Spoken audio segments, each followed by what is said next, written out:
Hey, good morning, good afternoon, good evening, wherever you're joining me from. Thank y'all so much for stopping by the live stream again.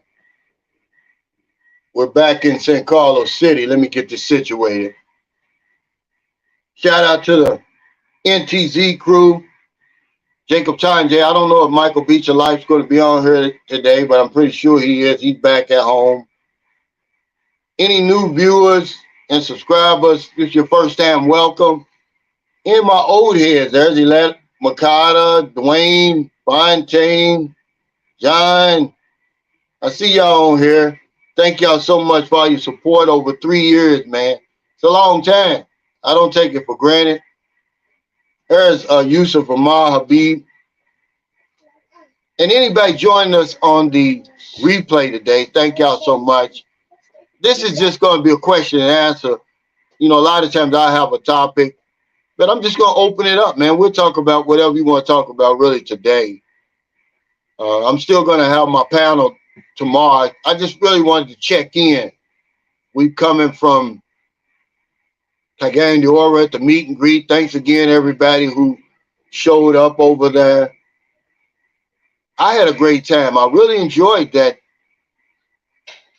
resort. And so did Cornelius Mack and a couple other people who stayed there. It really turned out to be a nice place. Thank you again to Claude and Jen. Claude started his YouTube channel, The Passport Preacher. He put out a video. I think he's going to get better and better as he continues to put them out. And, you know, somebody needs to preach to us over here because we're sinners over here. I know I am. I'm asking him to go to his God on my behalf and ask for some forgiveness. What's up, W? Secrets of Success? Thanks for joining us, brother. I saw in the news here lately, but first of all, the peso is 56.65. Excellent. I mean, that's excellent. I'm not complaining about that. It looks like it's going to go back down and it goes back up. But I saw in the news where an American was deported from Thailand for blowing weed smoke on a busy tourist street.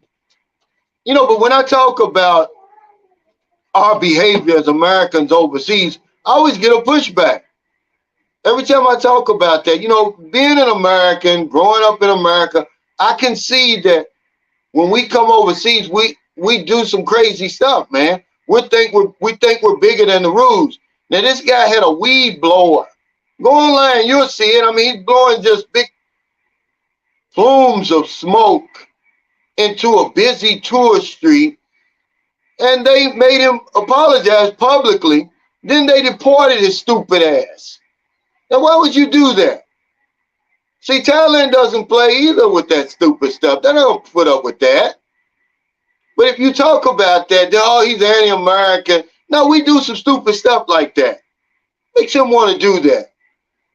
You know, then, okay, just some innocent people shopping at Dollar General, they get their damn heads blown off by some guy who doesn't like black people. I'm like, here it is, 2023, and we're still having these racial, race is still in the discussion over there, man. America's on fire, man, and I can smell the smoke from all the way over here.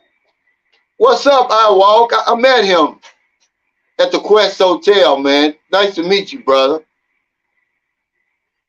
Yeah, we're arrogant. We do some stupid stuff, man. But if you point that out, then, oh, you anti-American, blah, blah, this, blah, blah, that, right? No, I'm just telling you what I'm seeing. I see that behavior over here.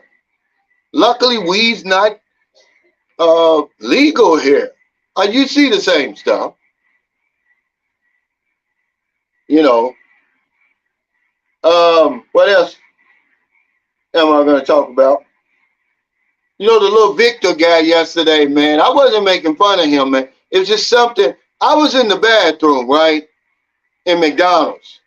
And, you know, I'm washing my hands, and I didn't even look at the face. I just saw the little bitty guy come in here, and I was like, let me get out of here, man, with this Republic Act 7610. And I went right to Maryland. I was like, Maryland, somebody done let they little boy go in the bathroom by himself. You know, come to find out it was little Victor, 42-year-old. I don't know. They said, is he a dwarf? Is he a midget? I don't know. He's just a little man. He's out there hustling. And Maryland wanted to help him. So I said, okay, we'll help him. You know, I gave him 500 pesos. He said he had an American friend that was helping him, but he passed away. But, you know, that's normally what I do now. I just help him and I keep moving, man. You know, it's because, but it was intriguing, man. I never seen anybody like that. I mean, from the back, he just looked like a little boy until he turns around. Hey, what's this? Reorders 7. Thanks for that super chat. He said, you rock, Calvin. I love your content. Keep telling it like it is. Thank you, brother. You know, I'm not coming from some spiritual hilltop guy. I'm just giving y'all the nitty gritty, what I'm seeing, what I'm living, what I'm experiencing. My credibility is all I've got.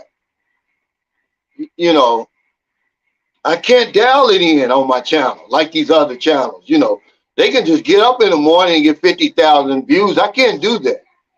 But people are coming over here. They meet me, and I just want them to see that I'm genuine, that I'm authentic. There ain't nothing phony about me. I've got you know, it's kind of disheartening to me. But one of my friends, he got to become my friend. He lives in Australia. He's planning on coming to the Philippines. He said he's been trying to get in touch with his favorite blogger. And the blogger he's trying to get in touch with really isn't up there yet. He's on his way. And he says, man, I've sent him several emails, several messages. He says, I've even sent him money, $20 or something like that. He said the guy won't even reply. And I'm like, it's sad, man, because look, I told y'all this before. Some of these people over here, they get these channels and they start becoming popular. They get the big head, like they're celebrities. Dude, you're not a celebrity. The Philippines is the celebrity. You know, we should be thankful that people are clicking on our videos to even listen to what we have to say. The least we can do is to give them a little time. I mean, apply to an email or to a messenger. Come on, guys, y'all tripping now. But I'm glad that I'm not like that, and I never was like that. That's why I have my meet and greets. That's why I have the live streams. I want y'all to know me, man. That's all I got is my credibility. Hey, Chocolate Man Mike in the Philippines said, good morning to you, Uncle Cal. What's going on back in America is, what's say? It's truly sad. Something has to give. Keep telling it like it is, brother. Have a prosperous day. Brother Edward said, good morning from Iloilo. I need your fan base to help me find a way to watch NFL. Well, get you a fire stick. Man, shout out to Coach Trill J. Trill 2J. He gave me his, this type of subscribers I got, man. He gave me his fire stick because he's on his way back to America. He said, here, man, I know I haven't been able to program yours like I said I was. He gave me his. I can watch, you know, because I'm a big Lamar Jackson fan in NFL. And I can watch that, man. You know, I haven't watched a complete football game, basketball game, baseball, nothing. Just in 5 years. Not even the Super Bowl. All I do is watch the highlights. Frank Ellis said, the racial stuff will never end. It's ingrained in our culture. We need to burn it all down and start all over. Yeah, this is what takes away from America. This racial stuff, man, it just won't go away.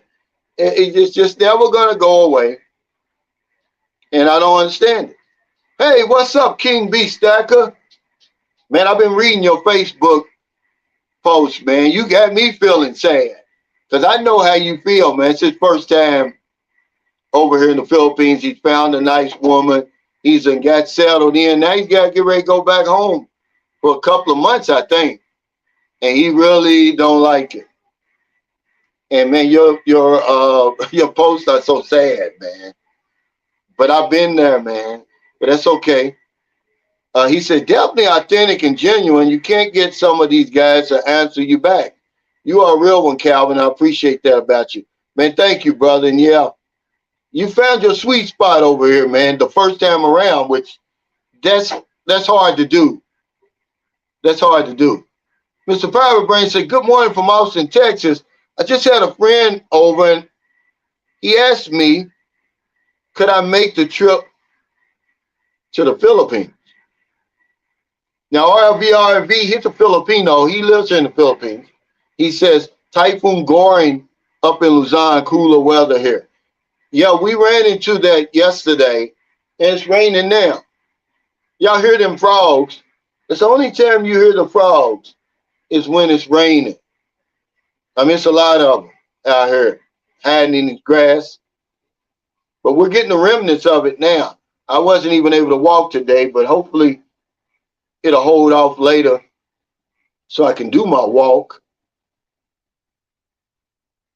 What time is it, Travels? He says, always great conversation, Calvin. Keep on pushing great content. Seen your videos on Thailand. And Cal, I had to, what he said, I had to my butt out of their women. I don't know. Still mad, Cal. Filipino women still mad, Cal. I don't understand what you're saying. He says, raining frogs.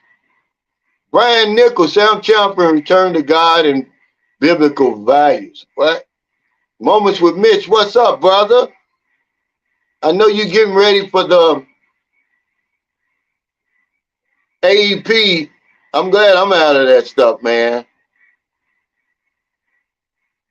Sam Champion says, sad to say, but America needs a hard reset on every damn thing. Nobody knows how to do that these days. You know, but when you talk about the problems that you're seeing in America, people push back and say you're anti-American. They'll tell you what you're seeing is not real. Like you're crazy. Man, I know what I'm seeing. I lived there for 55 consecutive years. What are you talking about? And when you say that, oh, no, I'm not anti-American. I won't battle for my country. That makes me more of a patriot than somebody just sitting by and they say, oh, well, it is what it is. You know, but guys don't want to admit that, man. Something's gone wrong over there. And I'm telling you now, in my lifetime, I'm going to see America really burn to the ground. It's going to burn down, man, because we haven't changed anything. Everybody wants to point the finger. We don't want to say it's us. It's every damn body. Everybody wants to blame this and blame that. You Dirty Puppy says, good morning, Cal and chat. A tip I've learned is to lean your tennis shoes up right next to the door. 2 times I put my tennis shoes flat and found the frog. 100% of the time here, Dirty Puppy, if I lay my feet flat, my shoes flat outside, there's going to be a frog in there. And they'll scare you to death. Mike Dawsonville says, it's crazy in Cavite. The typhoon is crazy over there. Yeah, see, this is one of the reasons why I never lived in Luzon. Because rainy season in Luzon is different from rainy season in the Visayas region and in Mindanao. It's totally different. Sometimes here you have to say, I thought this was the rainy season. You'll go stretches with no rain. Mr. Pride Brain says, I'm rooting for you to make a successful walk, my friend.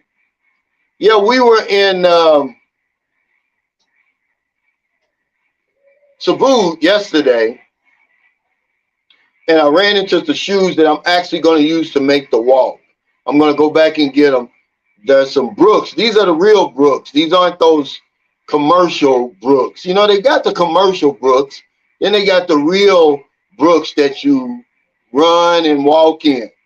This place is called Runner, Runnrs. and about 8,000 pesos, which hindsight being 2020, I was in Cagayan de Oro. I had on those old Nikes. My feet were hurting, so I bought the Merle. I'm gonna use these Merle to train in, to do my long walks. So I'm gonna do my first long walk on Saturday. I'm gonna walk about 20 kilometers, and they're waterproof, so they're kind of heavy, you know. But these, I'm gonna go back and get these. I'm gonna see if they've got them in Bacolod before I go all the way back to Cebu. But they're the real Brooks. You dirty puppy says the PI average is 20 plus typhoons a year. In the U.S., they make a deal out they're only one a year and request help from the government. Go figure. Yeah, I guess it just has to be.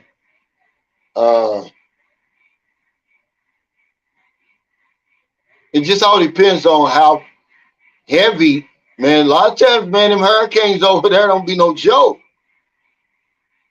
They need that government help, man. Over here, it really is a reset. The Philippines gets a reset every few years. You remember, this is the most disaster-prone country on the planet. So the minute that they recoup and rebuild, here comes another one and tears it down, and they just will rebuild it back up. But guys will come over here and criticize this place. You guys have no idea, man. It's like you have no compassion. It's like, you know, you really don't understand. You know, we live on a volatile earth, man. And some places are just situated better than others. I guarantee you, if the Philippines, imagine all the money, okay, that the Philippines has spent on disaster relief and rebuilding the infrastructure and everything. Imagine how much better the country could be, but you can't. I don't deal in hypothetical situations, but kind of remember that when you come over here, man. You know, and I would rather deal with brownouts and slow traffic and all that than get my head blown off at Dollar General because some entitled softy, that's what I call them over there. Yeah. And then he kills himself. You should have just killed your own self to begin with, stupid. Come on, man. Y'all getting on my nerves over there. Kill your own damn self. You'll kill two men and a woman at that. Hey, Sproul and Edwards, thanks for that super chat. He said, BRICS is changing the game. Now, is it really?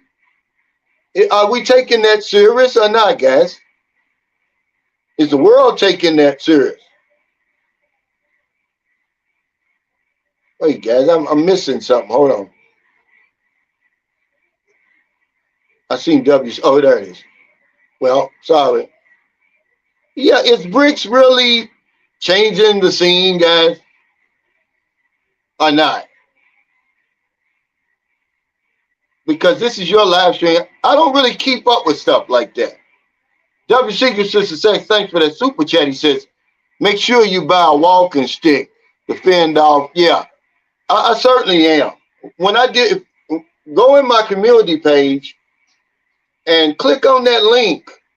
When I walked 80 miles, I had a walking stick. I had a good one, man. I'm going to have a good one this time. Because you need it.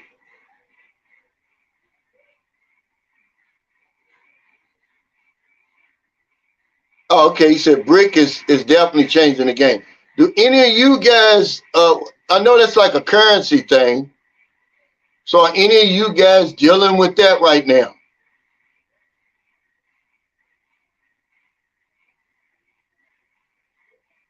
Okay, this is Mitch Lewis says, when I was a kid, the U.S. was #1 in reading, writing, and math. Today, the U.S. is number 23. The kids had a mom and dad in their home. God was part of the family. It's not complicated. Well, I'm going to tell you something, man. When I was growing up, believe it or not, a lot of the mothers and fathers were in the home. You know, and of course, we had to go to church every Sunday. And sometimes, man, it just doesn't make a difference because, you know, it just doesn't make a difference, man. It hasn't made a difference in America. People are still married. People are still going to church. You know, God is still part of the family over there. If he, as much as he ever was, we have this conversation all the time. You guys really aren't afraid of this God that y'all serve. Because if you was, you wouldn't do the stuff you do. You know, I mean, if you just practice your religion, you wouldn't even have to tell me that you were religious. I would know already. But everybody wants to talk it, but you don't want to walk it. You know, even the government officials, even the people who are supposed to be in charge, it's so hypocritical, man. I'm like, I don't want to hear that stuff, man. What's really going on? It has nothing to do with religion. There was morals before religion. It has nothing to do with that.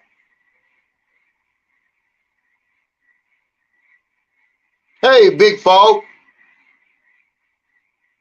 because there's enough people who believe in God that they could right that ship over there if that was the problem, if that was the solution.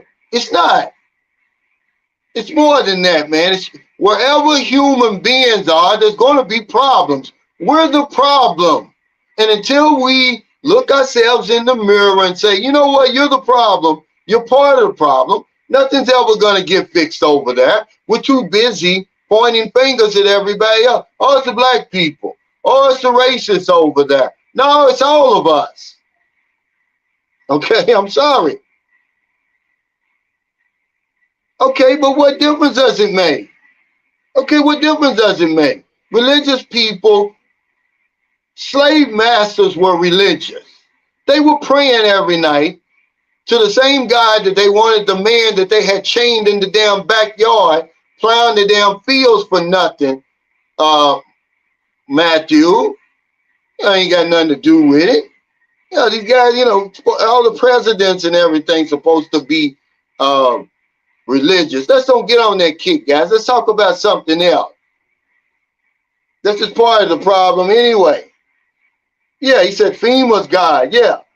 You know, my mother was God to me. That's about as close to God as I was going to get. Because this invisible God that everybody talks about, you know, he never seems to show up when I need him. I'm sorry. So let's get on to something else. Yeah, more engaged. Yeah, and they also more likely to do some crazy stuff. Everything that's going over there, over in America, is going on over there. If you listen to everything, 84% of us believe in God.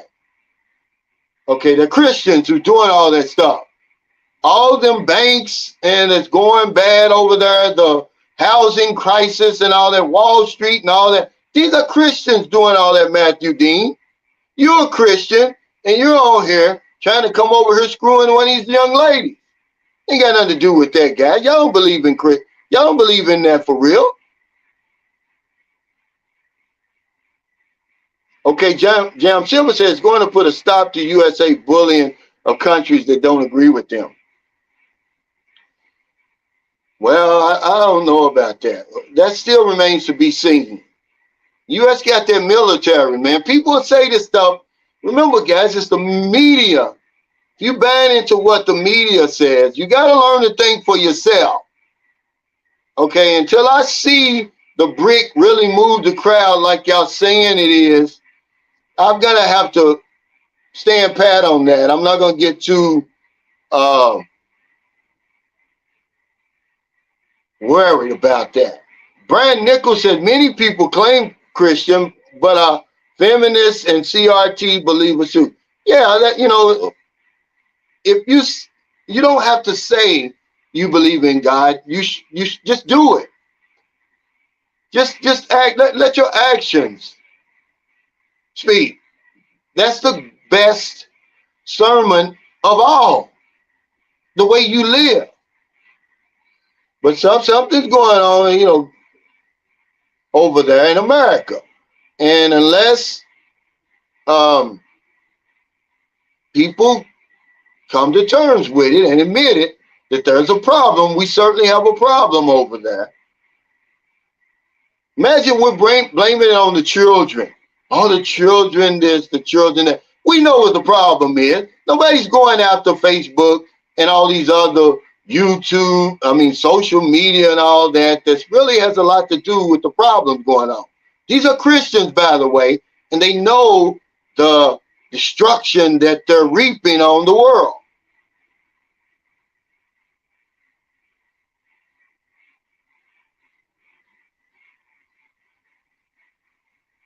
Yeah, let's change politics. Yeah, that's right. So I'm taking y'all's questions today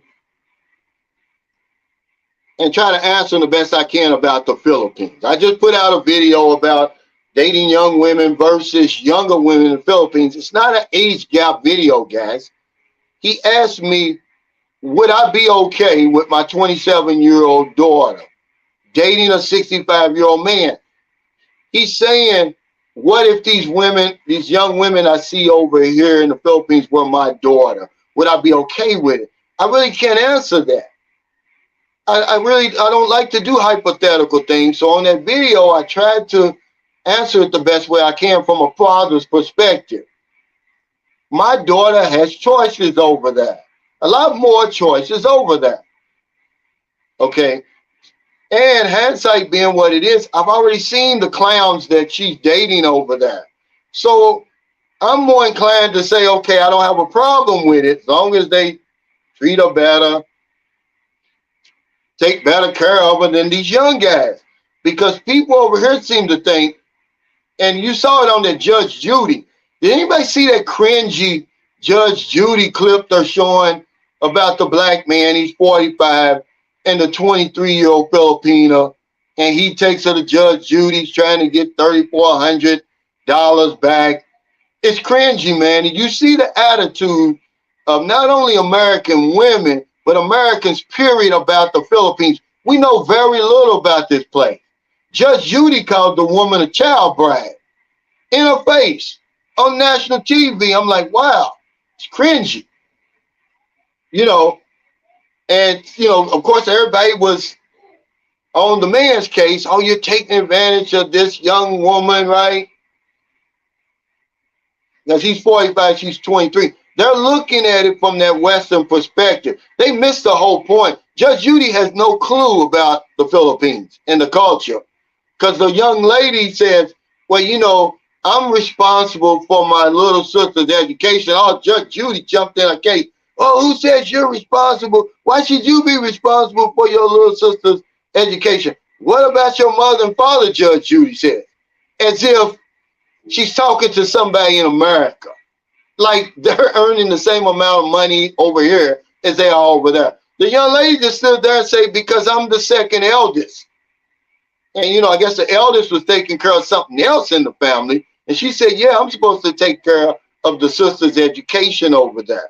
I mean, so when you talk about dating younger women in America versus dating young women over here, it's just a whole different subject, guys. You know, but I didn't want to be a hypocrite, but I did want to try to answer his question the best way I can. You know, a lot of times the women aren't choosing us over here. The circumstances choose us. Because I think to myself, you know, what's really going on in the man or the woman? Because I can't do it. I'm only looking at it from a man's perspective. So I'm always going to be biased on the man's perspective, right? But I really want to think, what's it really like for a 25-year-old woman to actually lay down in bed with a 75-year-old man? What's that really like for real? I mean, what really must be going on? Are they really enjoying that? I don't think they are. But we, you know, it's our egos that tell them that they're enjoying it. That it's okay, that, you know, I'm satisfying her. Man, that would scare me if I was a 25-year-old woman and I'm laying next to a 75-year-old man. Come on, guys. I've been missing something. I don't care. Trust me, I do not care. I look through it because I know it's a monetary thing. But when he asked me that, it made me look a little bit closer at the situation, which I normally don't do because I don't have time for that. I have better ways to spend my time. But Merlin said, do you think these women are really happy with these men. And, you know, she was telling me that. She wasn't asking me the question. She said, no, they try to enjoy it the best they can, but hell, it's more or less, you know, the old man or absolute poverty. Which one you want? You know, they're going with the old man. But it has to be just, to some of them, it has to be traumatizing. I mean, you know, but the men, we come over here because we know the circumstances. We'll say, oh, I want this type of woman. I want that type of woman over here. You know, like we all that. Knowing good and well, they don't have, you're not going to get a second look over there as a 75-year-old man. Okay? And I'm not putting anybody down. The circumstances are what they are. I didn't create them, neither did the man. But it is a difference, guys. People don't accept it over here. It's tolerated, but it's not accepted. Hey, Jason Ian, he says, I can't wait to move there. I'm working on my passive income. Yeah, you certainly need that over here. Because I never thought about it. I never once did I think about it, whether or not she was happy or not. Because when you get over here, all you got to do is watch the man. You're going to see that he's not okay with it. He's only okay with it behind closed doors. He's not okay with it, man. Men, they walk straight ahead. They're not looking, they're not catching anybody's eye.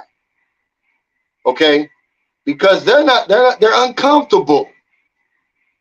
But they know they can get it. We know we can get away with it over here.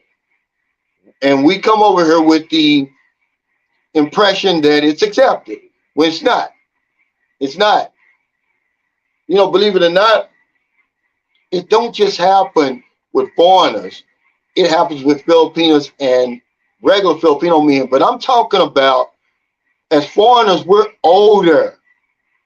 Because I think Marilyn was 20 when she started dealing with her children's father. He was 48, but he was a seaman, you know, earning good money, this and that, right? But I'm talking about, we're older. We're in our 60s, 70s, 80s. And with these young girls, they're 20, 25. We're not talking about the age group. We're just talking about, would you allow your daughters to do it? Because a lot of us have daughters. That's what the whole conversation was about. You know, and I can't really answer that because it's hypothetical. The women over here are not my daughters, and my daughters are in America. You know, they're not dating older men. You know.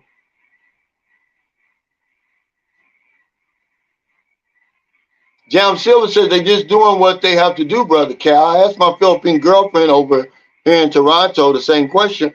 Well, I know that. I mean, I'm not stupid. That's why it doesn't faze me, Jam Silver. I never even spend 1 minute thinking about it because I see it all the time. But when he asked me that, and I said, well, hell, I got to make a video about it. Let me think about it just a little bit. I didn't go real deep. And then when Merlin asked me the question, because we're sitting in the restaurant eating breakfast, and just one after the other coming by, you know, and some of them is just really like, you know, you're looking at yourself and thinking like, this woman, you know, what's really going through her mind when she's with this man? Because they're only, you know, we always think, it's just like when we think about gay people, right? We only go behind closed doors. We only think about the 1 hour they spend together in bed. We never really think about the whole picture. So that's where I went. I went to the bedroom and I was like, wow, what in the world would a 22-year-old woman look like when a 70-something-year-old man takes his clothes off and jumps on top of her or whatever it is? Got that old man smell going on, you know. You know, these are old men. They're set in their ways. It's like being with their grandfather. I'm like, is it that bad over here? And evidently it is.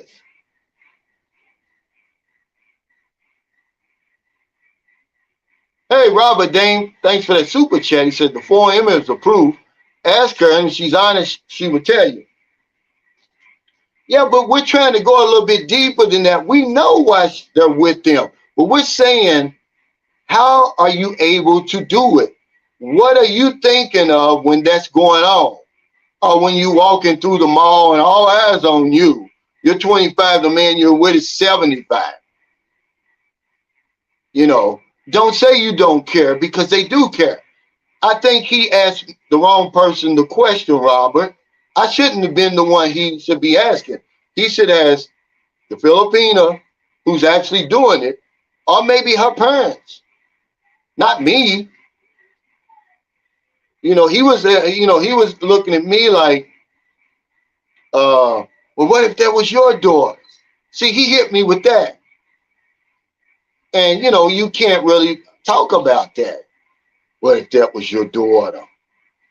It's not my daughter. Yeah, we know this, guys. We know all of this. We're not stupid.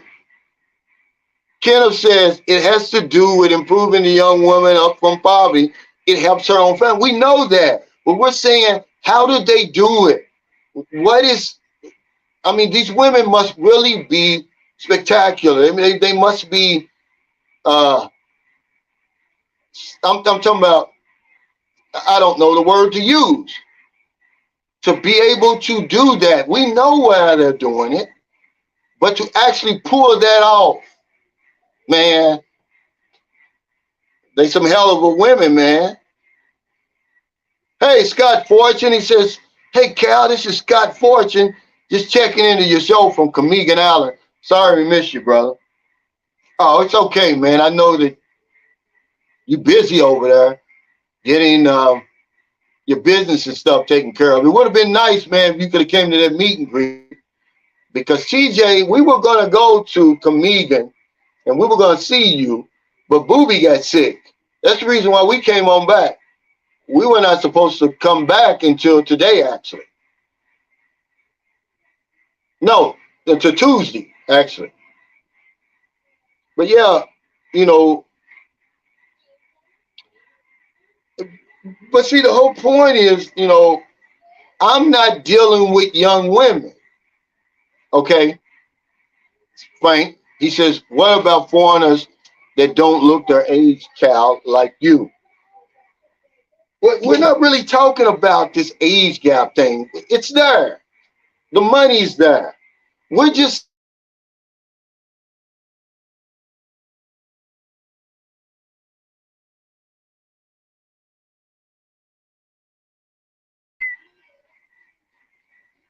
that's what I'm saying. And now the damn Wi-Fi, because it's raining. But I'm just saying, you know, see, um,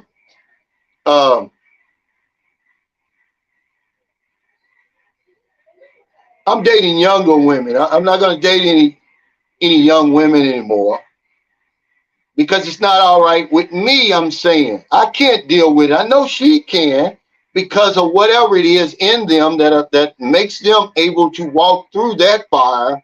That's a fire.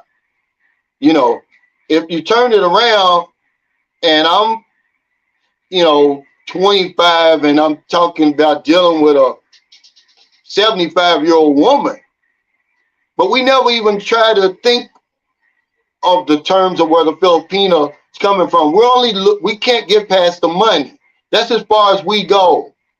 We don't really understand what's really going on. And that's what I was trying to do when I was doing the video. And it's just hard for me. I can't get that far either, because I'm a man.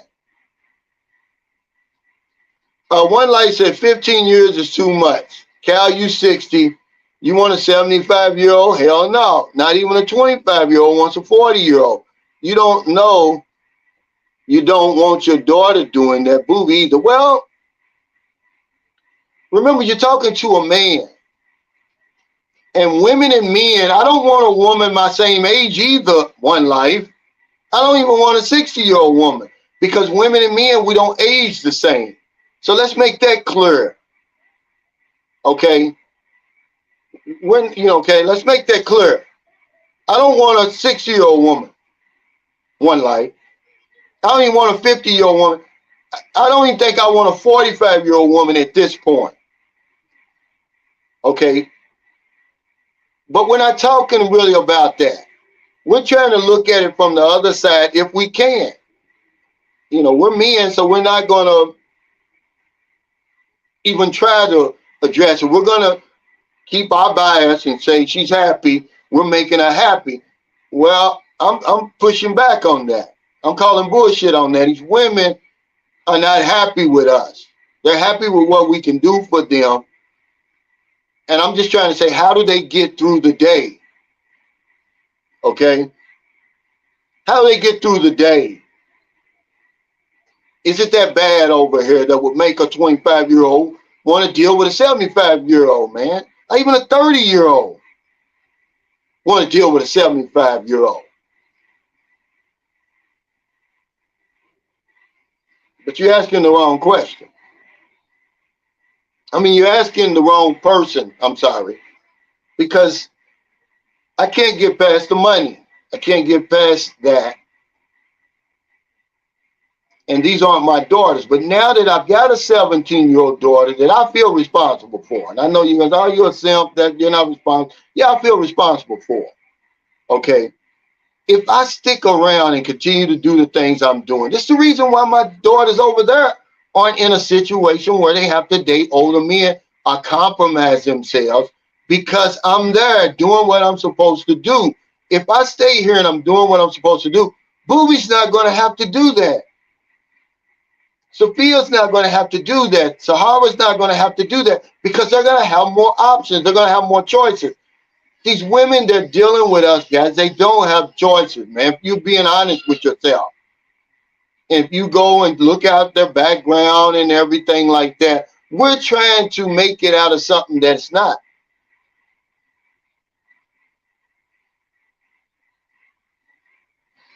John Walk says, Cal, a lot of women like older men because they know most younger men are full of it. Is each of them happy? Who cares what people think? Well, that's the default. It's, you know, we're saying to ourselves, here's a 25-year-old woman, even a 30-year-old woman. She don't want a 75-year-old man, John Walk. You can't justify that under no circumstances. We're just trying to be realistic for just one moment, for right now in this particular moment.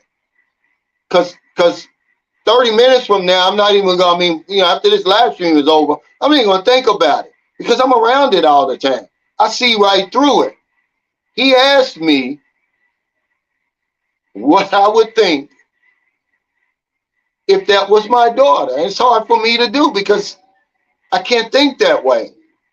Those aren't my daughters. Jason N says, shout out to you, Dirty Puppy.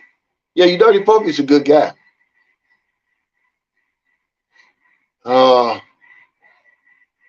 King B. Stacker says, definitely poverty forces them to be with older men. I don't look down on anyone, especially when they're just trying to eat. Well, that's me either. That's not what we're saying. We know why they're doing it, King B. Stacker. I'm asking, how are they able to do it? You know, we're looking at it from the man's perspective on one side. We're never even trying to understand her, you know, because we'll come over here and we'll get picky, you know, because we know the circumstances give us the royal flush. So you'll hear 70-year-old men, even 80-year-old men, you know,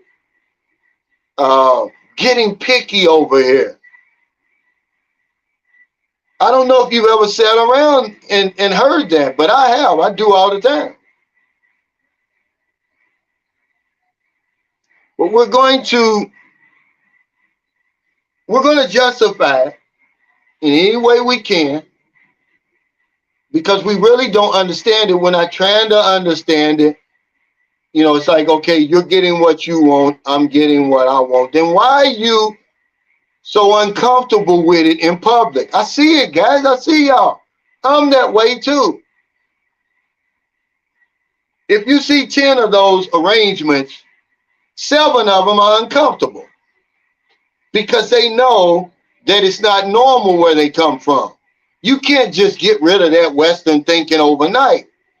We do it because we think it's accepted over here. It's not. It's tolerated. So it gives you a little bit more confidence to walk hand in hand with her through the mall, but you know, more comfortable than you would doing it over in America or England or France. Fortune International Seminar says we ran across a 76-year-old man at Municipal Hall who was complaining to an official that his 25-year-old wife no longer gives sex in the marriage and leaves the house for hours every day. Do you blame her? Okay, because the woman, the reality is this. The woman that you meet in the beginning is not going to be the woman later on down the line. After she's been with you for a year, 6 months, a year, 2 years, you've taken good care of her. She's living better. She's in a better situation. Okay, she's come to her senses now. She's not starving anymore. And she's looking at you like, this man is old enough to be my grandfather. But we don't get that far. We don't want to think of it like that. And I'm not putting anybody down, I'm not judging anybody. I'm just saying, let's just think for 1 second what it would be like if we could put ourselves in her shoes. Do you understand why these women run off? They call it what they call it is the peculiar mental twist. She forgot the situation she was in when you met her because she's no longer that anymore. She's eating good. She's got better clothes. She's hanging around different places. She's traveling. She may even have a motorcycle, may even have a car. She's not the same woman when you met her. So she doesn't have the same mindset. She's not the same desperate young lady that she was when she met you. So now she's come to her senses. Okay, and they run out. Yeah, but see, this is a total different thing, Kenneth. He said, my wife is 54 and I'm 76. We're not talking about that. We're talking about if your wife was 24 and you were 76. 54, hell, she might as well be 76. Okay? She might as well be, let's be honest. Yeah. There ain't no 54-year-old women or there no spring chickens over here. You know, that's a good thing. You're dating a younger woman versus dating young women.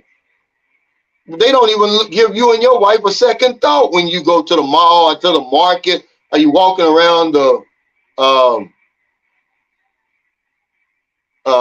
park or whatever it is? They ain't even looking at y'all. Y'all look the same age, basically. Yeah, you know, she's on Easy Street. But everybody's missing it. We always want to think, okay, he asked me, my 27-year-old, I've got a 27-year-old, would I be okay with her dating a 65-year-old? Okay, he might as well ask me about my 20-year-old, my 24-year-old. Because they're the same age as the women over here. But I can't really answer that question. Because I know when Merle was dating a successful Filipino over here. He was 48. She was 20. She said, even though he gave me everything in the world like we do, he spoiled me. She said, I was shy when we were in public. I was embarrassed, basically. You know, now her situation, you know, I'm not going to tell her story. She'll have to tell it to you and how they came about and everything. But the gist of it is they're not all right with it like we think they are. We think they're all right with it because we got money and different things like that. But they're not all right with it, guys. They know that their friends and family are talking. And for them to say they don't care, no, I'm sorry. And what we'll say is, what we'll do is we'll try to reassure them. And we'll say like, well, they're just jealous. And that works for a while. You know, it works for a while. Tonester says, Cal, they do it just like people that work jobs they hate.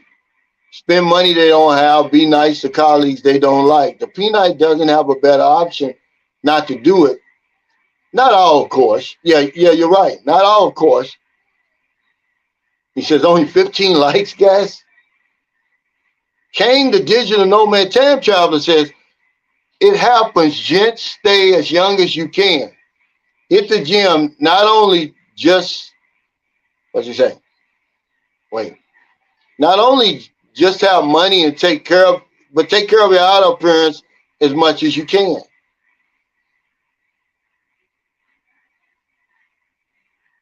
I'm just saying that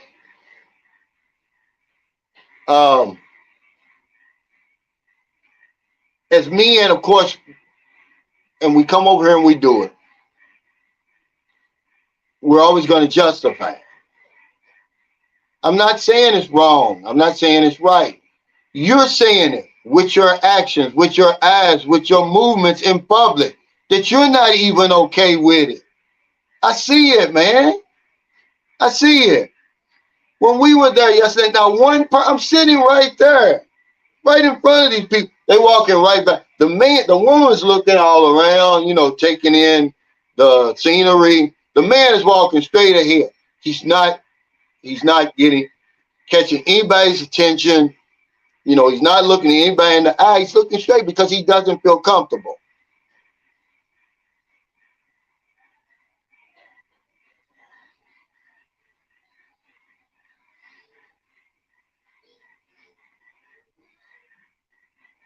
Mr. Piebrain says, so you better not buy her a house or a car in her name if she is way younger than you. Hey, TJ said, what's up? Just got back from Camegan Island. No internet. Thanks, PLDT. But the resort was gorgeous nonetheless. Yeah, I was just telling Scott Fortune that we were supposed to make that trip with you, but Booby got sick. But we're just talking about dating young women versus younger women in the Philippines. That this wouldn't apply to you, TJ. Hell, you're 34. I think his woman's 20 or 21, so they're not going to even get a second look. But I don't know. You're asking the wrong person. When he asked me, he says, hey, what if that were your daughter? Would you let your daughter, 27, date a 65-year-old man? Well, she's a grown woman. He's a grown man. It's a hypothetical question because I know that if my daughter brought a 65-year-old man home, he'd have to be spectacular because she's got her own job. She's got her own place. She's independent.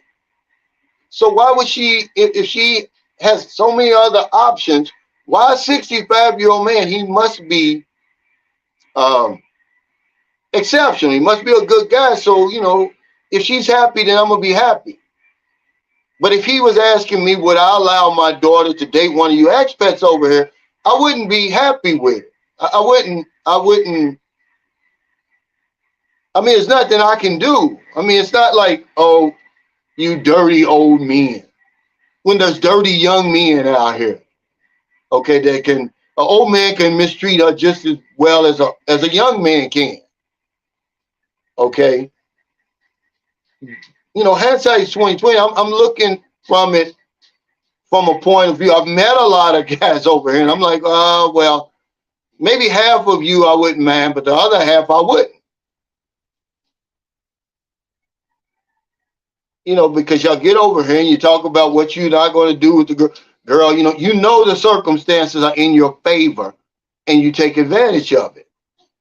You don't try to make it all as long as she's getting what she wants and I'm getting what. You're making sure that you're getting more out of it than she'll ever get. So I wouldn't want my daughter dealing with somebody like that.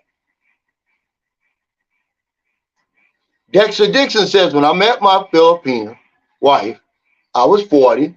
She was 24. We were in Texas. I felt a little uncomfortable, and we got a lot of looks. Now I'm 64. She is 46. No one pays us no man. Yeah, and if you were over here, Dexter, no one would have paid you any man when you were 40 and she was 24. But when you're 80 or 75 and she's 20 or 25, I'm not saying there's anything wrong with it. I'm saying that it's not a moral thing. We're just trying to get into the mind of the woman. We know what the man is thinking. We're saying, okay, yeah, I got this fine young woman. Oh, look at her. She's beautiful.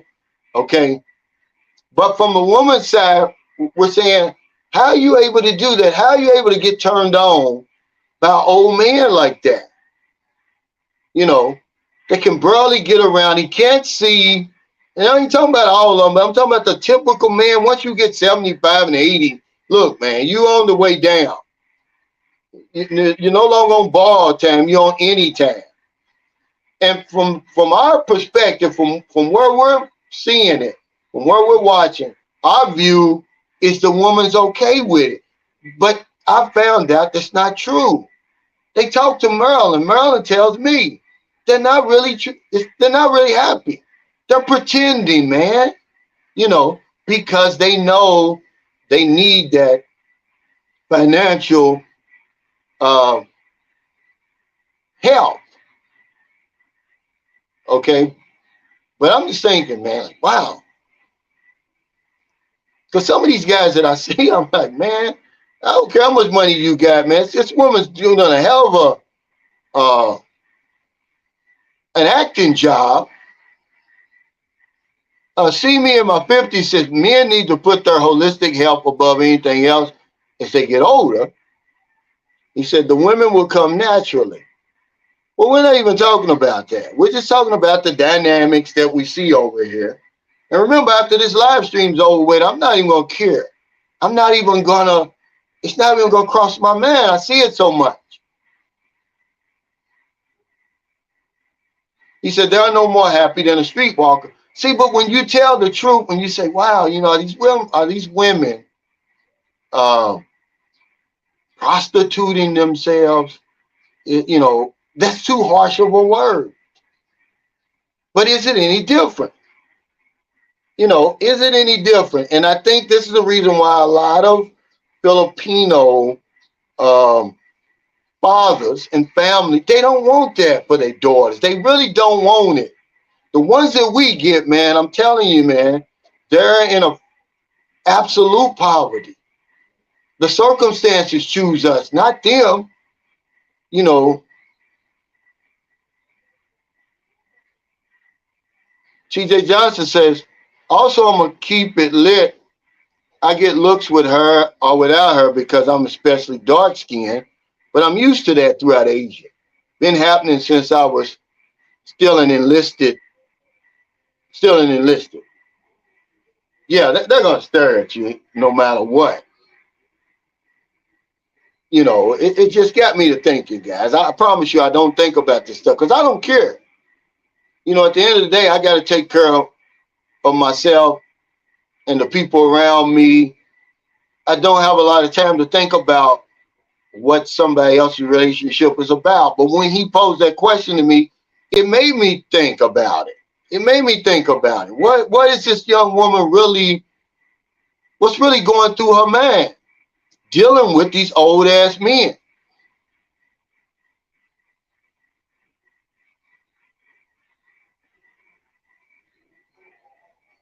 Well, Torres said, hey, Cal, off topic.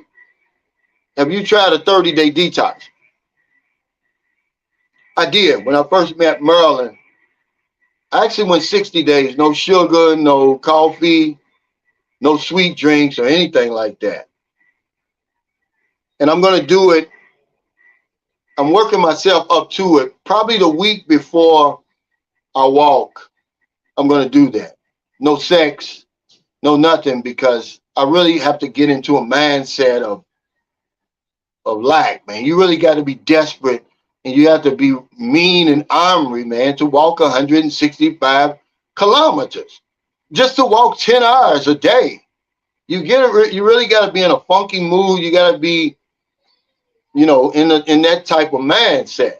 And I don't know if a woman, if that's what these young women are into when they deal with us initially, because later on down the line, she's not the same as she was before. Okay, and some of them run off. And some of them really start dealing with men who they really want to deal with now that we've rescued them and put them on, you know, on dry ground. Winston Graham, he said, Cal, these women sacrifice themselves for the greater good. I don't think they're happy with older men, but the opportunity to uplift herself and her family is too great for her to pass up. Yeah, we understand that. We understand that 100%, Winston Graham. I promise you we do. I was just trying to get into the matter. The woman, like, what is her mindset to make her do that? We know that she's doing it. So if they put this kind of focus to doing something else, couldn't they just lift themselves out of that poverty? Because it takes a lot to be able to do that night after night after night.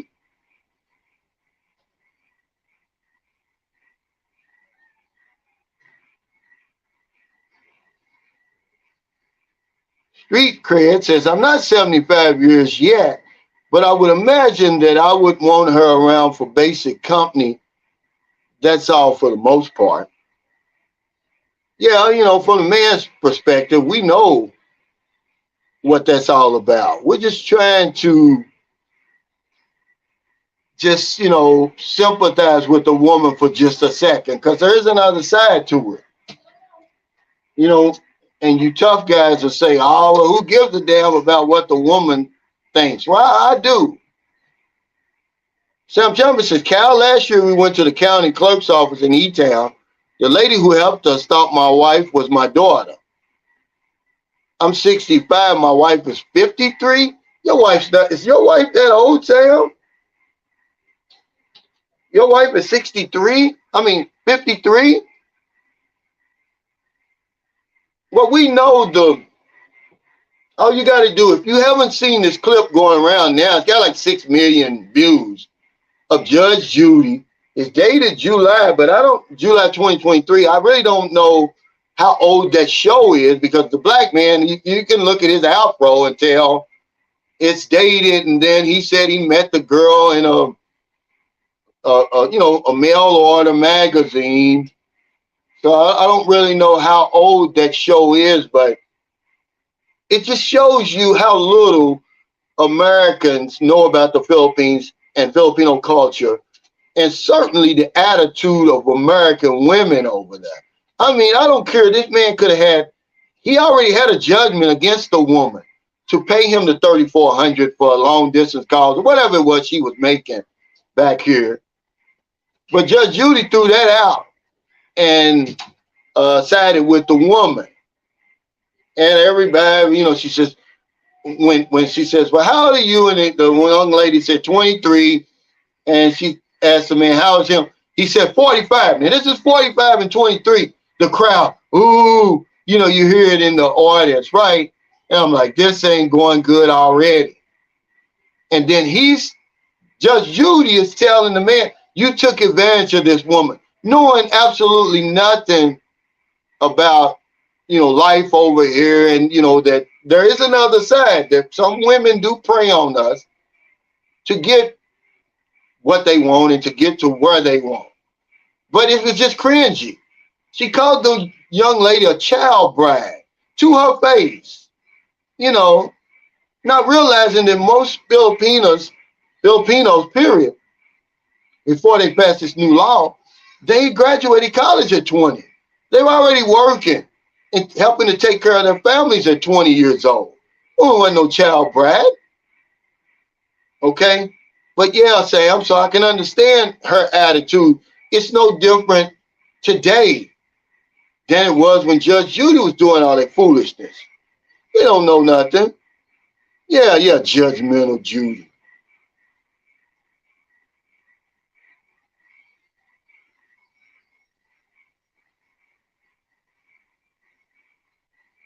See, I'm telling you, Cal, I guess it was because my hair is mostly all white now.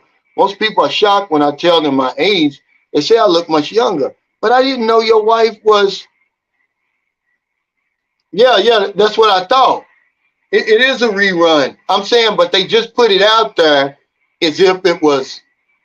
I knew it was dated. I knew it was dated when the way they were talking. Nobody meets it's illegal to meet a woman over here in those bride magazines and stuff. You can't do that anymore over here. Because You can look at his haircut and be like, man, dude, it's got to be old.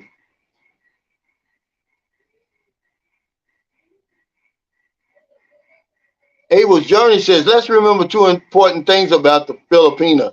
They are truly built differently than Western females. And two, the economic plight of the average Filipina sets her thresholds and tolerances. Yeah, but I don't care who you are.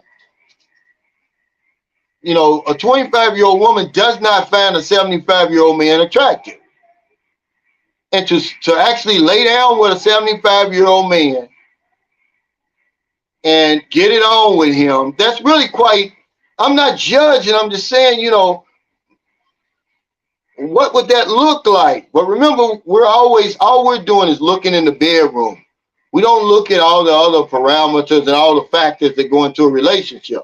It's just like gay people. We can't stay out of their bedroom enough to see that they're just regular people who have the same type of wants and needs as we have. But all we do is focus on their sexual behavior. And that's the same thing we do when we see young Filipinos and older men. We go straight to the bedroom. We bypass everything else. Because I don't care, really. I really don't care.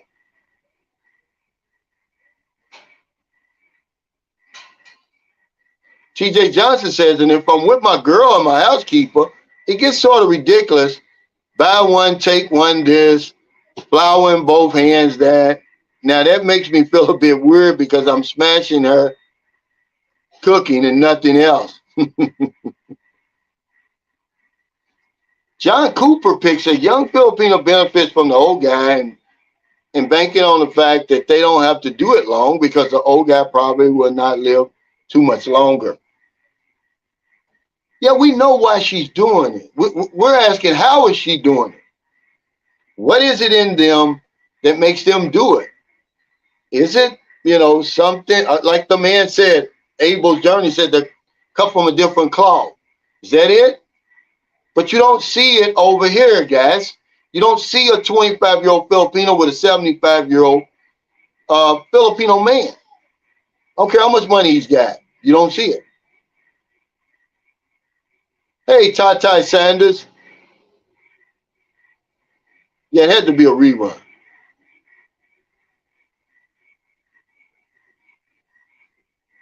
Robert Paul Washington Shaw.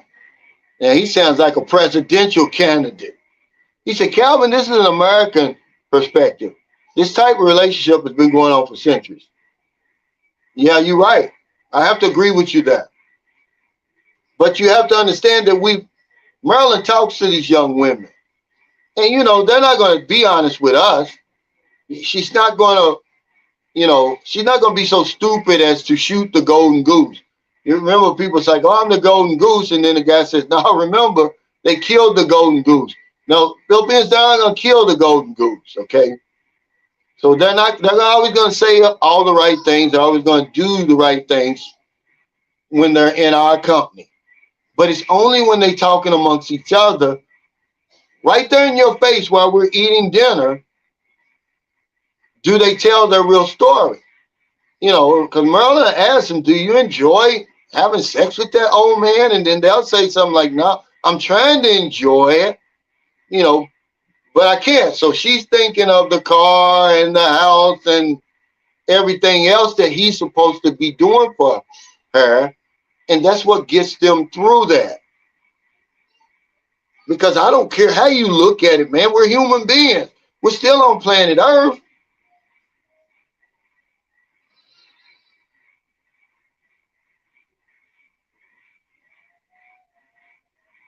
Oh, yeah, I saw that. My condolences to the victim's family. She said, Cal, sorry to hear of a Marine Corps V-22 Osprey aircraft crashed and killed 3 U.S. Marines today in Australia. Several others badly injured.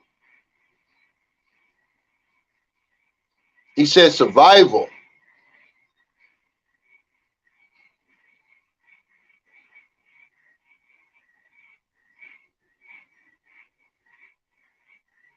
Yeah. He said, no, Cal, even if you are their age, you're never the first choice. We're just talking about the Filipino and the foreigner. Some of this stuff is really, when you look at it from a sober perspective, not taking away all the bias. You're just sitting there as an innocent bystander and you're looking at this. You can't make sense of it. Even if you go to the survival mode. Hey, thanks, you dirty puppy. He said, just wanted to let you know that you have our support with pesos to help for the souls you meet on your walk. Man, I really appreciate it. I'm pretty sure I'm going to see a lot of people and they're going to want to know what I'm doing. Hopefully Marilyn's going to talk to them because I'm going to be, and let them know I'm coming. She's going to be 20 kilometers ahead of me. Somewhere around there. About 12 miles, 10 to 12 miles ahead. So when I catch up, if I need anything, if there's any problems, Yeah,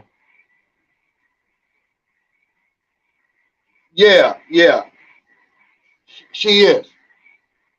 I think Seth is 28 or 29 and think he's 67.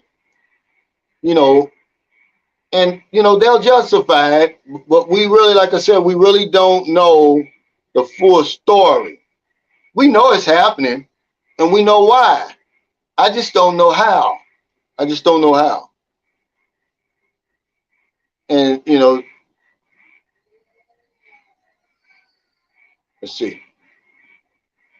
He says, Calvin, I was born in Jamaica, lived in New Jersey for 10 years, but most of my life in the UK. These dating relationships are normal, which you are all from. This sounds funny to us. Yeah, it may sound funny to you. And remember, I don't really give it any second thoughts, Robert, to be honest with you. I don't care. I've got too much else going on, but this is a live stream. We do have a topic. We just kind of want to talk about it because it doesn't happen a lot in America. That's for a fact. You only see it over here in Southeast Asia mainly. Okay, you don't see it in America. So for you to say, oh, well, these relationships are nothing new to us. Well, it is to us because you don't see that in America. Okay, you don't see a 25-year-old woman with a 75-year-old man unless he's Miles Davis or, oh, wow, good job, booby. Or somebody like that. Come on, Mick Jagger. Yeah, okay, go in there and roll it down. So I don't know what you're talking about. Maybe it's different. Oh, okay, yeah, but I'm just saying, but I don't see it in America. So when we see it over here,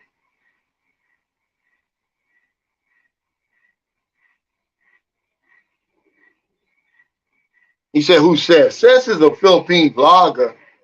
Well, she used to be. I don't know if she's not making a whole lot of content anymore.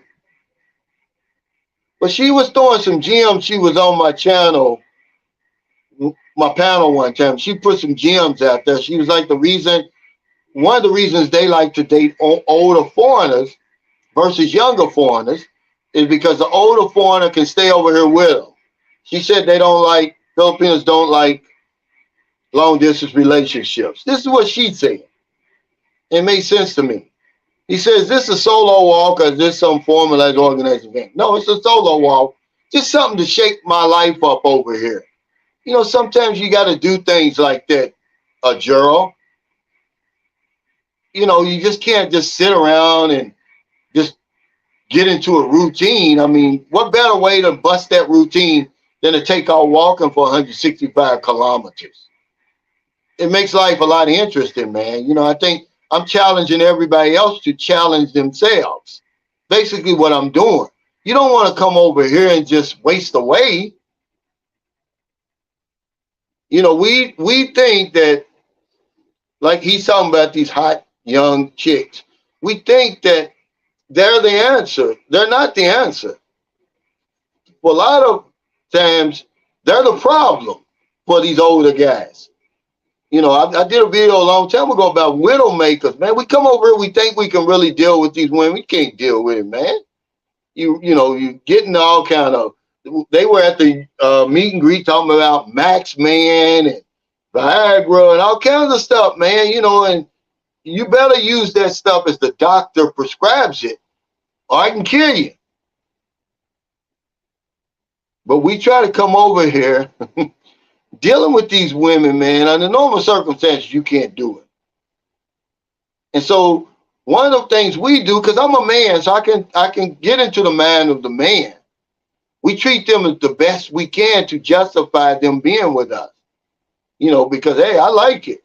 I like to see that young, beautiful woman sitting next to me, but I never think, well, what is she thinking looking at my old ass? David Masterson said, Cal, hope all is well. He says, glad you're doing that walk in the Philippines instead of U.S. Way too many MAGA haters in the U.S., but good luck on your walk. Thanks. Yeah, you know, but when you tell the truth, David, people don't want to hear the truth. They'll say you're anti-American when you talk like that. When you tell them what you're actually seeing on a day-to-day basis, they want you to think you're crazy. You know, the fact that the United States is still embroiled in this old racial crap is one of the main reasons I left. And for people to say, oh, that's not true, racism doesn't exist in America. Okay, well, that's why I'm not there. And I'm not listening to that crap anymore. You can't tell me that what I'm seeing and experiencing and what I'm living is not real. But that's what they try to do to you. So you get, you know, you just get done with all that stuff. There's a guy who shows up in a damn military, a tactical vest with an AR-15 and mows down two people, you know, because he goes under the radar. The minute I go and buy a damn tactical vest, the FBI is going to have me on every damn do not travel list that they've ever invented. Abel's Journey said Kevin Samuels died with his balls empty. We all got to die of something. Now, I bet he wasn't ready to die. You know, I looked at a lot of Kevin Samuel videos, man. He's always drinking that Red Bull, and I'm thinking, did that have something to do with it? I mean, he's always had that Red Bull in his hand, man. I don't know if that's healthy or not, because he was young when he died. But remember, you can't outrun heredity. And maybe that's what it is. And we didn't know really Kevin Samuels. None of you did. All we saw him was on the screen like everybody else. You didn't know his background, his family background, his lifestyle. Was he working out? Was he exercising? What was he doing? Hey, Rasta Natty, thanks for that super chat. He said, hey, Cal, how are things, brother? Did you finish that walk yet? No, I haven't started it yet. I'm starting it September 16th, brother. Thanks for asking. Oh, the winner's here? Huh? Is your grandmother here? Where's Marilyn? Tell Mary Vic to come here for. Tell Mary Vic I need that until Marilyn gets back. Tell her to give you that. Okay, hold on, guys. Wait. Just give her that 1,000. Yeah. And take the picture from me. Take the picture from me. Huh? She didn't receive 1,000 yet. Marilyn gave it to her. Marilyn didn't give it to her. Oh, Marilyn, what's wrong with you? Let me see. What I got in here? Oh, kick Marilyn's butt. What is she doing? Marilyn took that. I have a 1,000 here. Oh, you do? Okay, yeah, give it to her. Take a picture, and then, okay, that's okay. We'll get it when we get back. Yeah, just take the picture and the video to our from, please. Maryland took the money for the damn winner. The winner showed up. One of the winners from the contest. See, this is what I'm saying. They'll do stuff like that. They won't tell you. It'll drive you crazy. Big Dog says, allowing an 18-year-old to buy weapons of war is not working out well. Yeah. Well, a lot of times, a lot of these weapons that people are using, they're legal. See, so this whole argument about, well, we gotta do this about guns and do that about guns is mute, because a lot of the guns they're using, they were obtained legally. AC Knight says the older Filipino man keep it on the down low. Yeah, you're right.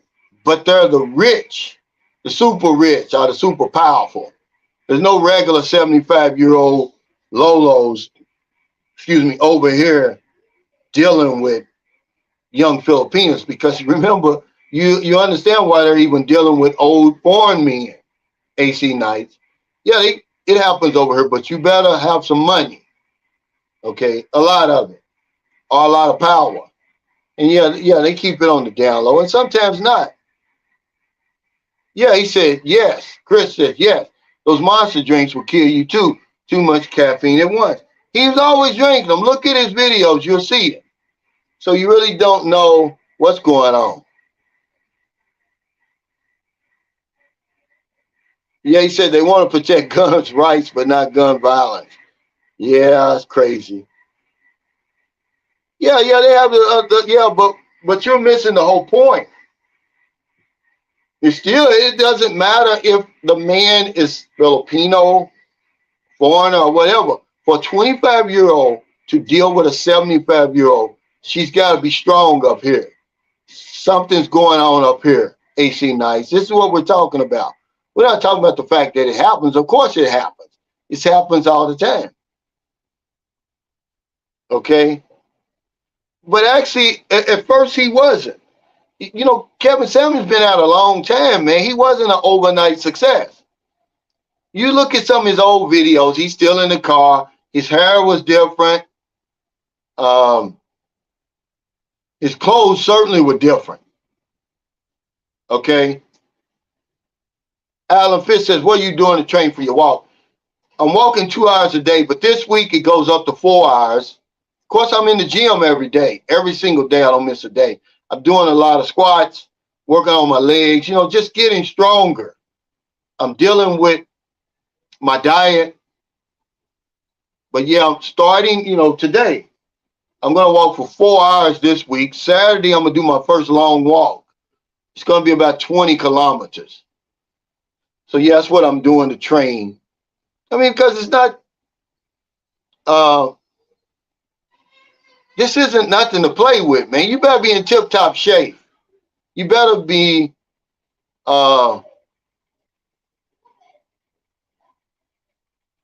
angry. You better be ornery when you start to make that walk. I've done it before. He says, how many miles is it's not a race. He said, I would try to run them same miles at home. 102, actually. Well, he says, Lloyd P says, my message popped up 5 times. LOL. Anyway, good evening. Well, you got to understand, man. Look, you must be new on here. Do you understand? Okay, if it's 300 people watching me, how many messages you think I got over, Lloyd? They don't just come up like that and I can just grab them. They just keep going. I don't know if you've ever watched a live stream before when somebody has 300 people. It's a lot. Okay, she's doing her travel thing. Okay. Well, you should have just said, so you see that I will click on your message when I see it, which I did right here. Instead of complaining, oh, my message, well, good evening. You could have just said it again. He says, robber, I guess, says most violent crimes are done by repeat offenders. They need to get them off the street if they commit violent crimes or crimes with victims. A lot of these guys, man, they just crazy, man, with what's going on with Trump. I think that was tied with Trump and getting locked up. And, this is just me talking, guys. The they're taking revenge. You know, they really think that the world is picking on Trump. So, you know, they go, okay, we're going to pay you back. Hey, thank you, Abel's Journey. Jam Silver says, that would be an interesting walk, Brother Cal. Wish you lots of luck, but you got this. Yeah, I'm going to document it. He said, how many days, how many hours, how many miles a day you plan on walking? I'm not sure, but I'm going to walk 8 to 10 hours a day. The first day, I'm probably going to have to walk a little bit further because I got to reach that first hotel or resort between St. Carlos City and Gahunan, Negros Occidental, because once you get to Gahunan, it's going to be many hotels and Airbnbs and stuff from there to Dumaguete. Because remember, what's going to make this walk interesting is in the Philippines, it's not like in America. When I did that 80-mile walk, man, I was walking miles and miles with nothing around, isolated. But here it's one little city, municipality, right after the other. He says you got to stop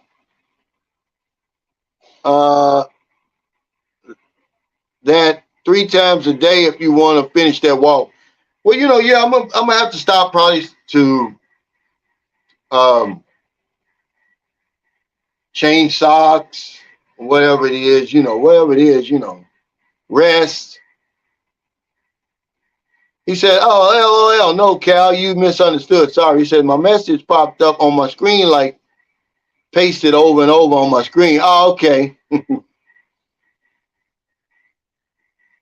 Yeah, I think Judge Judy was correct in dismissing his case. I do too. But remember, that's a reality show, guys. And they agreed to, because he already had a judgment, but they agreed to set that aside and let Judge Judy decide. I just think that the guy was still in love with the young lady. I think she ran off from him. You know, like I said, they're great actresses. She's on there crying. It don't take much for a Filipino to cry. Okay. So she's crying, you know, making her, they already sympathize for her. Okay. Because, you know, you have to understand, which Judge Judy doesn't understand, where we meet these ladies, where we meet them at what level we meet them, everything we go through to help bring them over to our country. See, they sidestep all of that. Okay, they don't even have a clue of all that. So this man wasn't half as bad as what they tried to make him out to be. After a while, the lady got to where she wanted to go, ran off at one of her friend's house and wouldn't come back. So that's when the man said, I had no choice but to file for divorce. She wasn't coming back. Okay. But they'll forget all about that. And this is one thing you have to be real careful of, because they'll say, oh, you're keeping score. No, it's called reality, lady. You know, I don't have to bring it up every day, but it's not like I'm going to forget, and you certainly shouldn't forget. But they will. A lot of times they'll forget where they came from, man, and you have to deal with that. You know, and that's one thing that really is kind of one of the cultural differences that gets in the way of our relationships working out. Hey, who is this? I'm sorry. Let me get this. I can't read it. Hey, Rion Apple, thanks for the super chat. Says, keep spreading your message about exploring the world and options. Thanks. Well, you're welcome. And the Philippines is just one option. What I like about the Philippines over here is it's situated where if I want to go to Thailand, Vietnam, all those places, Indonesia, Malaysia, Cambodia, I can do it. The furthest, okay, my friend Jay, he went to 7 countries. Imagine that. In his 4 months here, he's heading back next week. 7 countries. He said the longest plane ride, he said, was Indonesia to Cebu, was 4 hours. Imagine, you can see all that. He went to Singapore, Hong Kong, Malaysia, Indonesia, Thailand, the Philippines, and Did I say Singapore? He went to 7.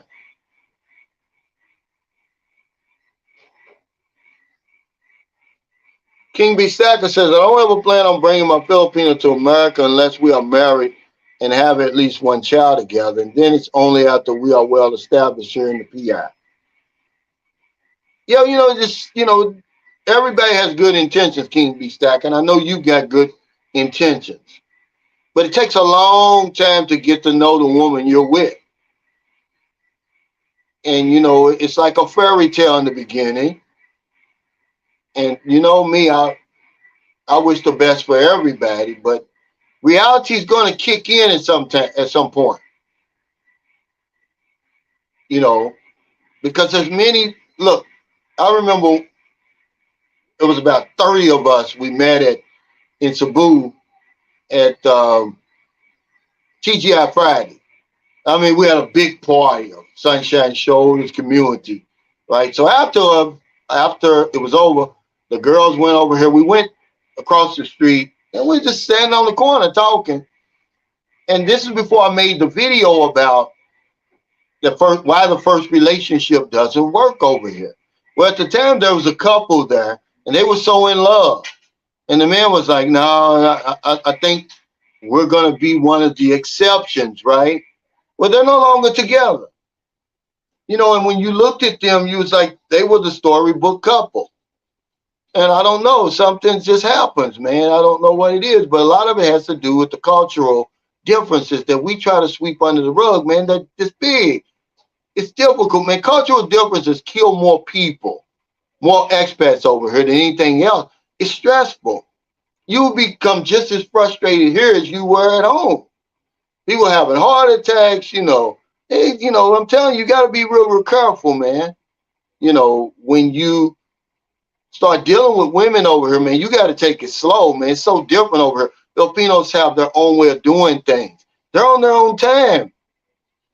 And, you coming over here, we're already set in our ways. We're older. Man, it's hard to deal with, guys. Well, but what I'm saying is they had only been together, maybe 6 months or something, 8 months. But when you say that and somebody's watching now, they're on their first relationship, they're going to say, no, that's not going to be me. You have the best intention. And then something kicks in, either from your culture or her culture, either from your thinking or her thinking. And it's over. And he's like, wow. Hey, Jack Wolfinger says, good morning, my friend, living my best life every day. I hear you. I hear you, Jack. I know you are. Excuse me. I'm going to get Marilyn when she comes in here. She ran off with that money and didn't tell me. Miyako 69 says, will you be doing your walk early in the morning before dawn? My concern for you is the heat. Well, I'm going to start out early. Remember, you can't escape that heat because I don't want to be walking at night. It's dangerous at night. I ain't talking about people bothering me. Talking about them roads are dangerous. A lot of people here, guess what? They don't drive with their lights on. Guess why? They think they can save gas. This is what some people think over here. So they don't put their lights on. Yeah. So no, I'm going to walk in the day. That's why I walk in the day here, the heat. Now I'm going to have a hat on. I'm going to have the sunscreen, plenty liquids, and everything like that. Okay? Like I said, I've done this before, but only 80 miles, and it was just as hot. I did it in August. Look on my community page. It's there. The article's there. Because four TV stations followed my walk, but Wave 3, they were the ones who featured me. And because believe it or not, it was an Asian guy. Long before I even thought about coming over here. It was an Asian guy because he said, he talked to his news editor and said, wow, that'd be an interesting story. And the news editor said, he's not going to make that walk, but you can go up there anyway. You're going to be wasting your time. So after about 8 hours of walking, I ran into them. When I did my interview with them, it was after I've been, he was like, Calvin, We didn't know whether to come up here or not. We didn't think you were going to make it. And see, that was what I was up against. This is what kept me going, but it was during the heat. So yeah, I know what it takes. Abel's Journey said, reports say that Steve Harvey's wife cheated on him, now divorcing him and taking half. Let's see. Honey, why'd you run off with that money? What? I thought you gave it to, I gave you the 1,000 to give to Mary Vick. Uh-huh. You didn't give it to her.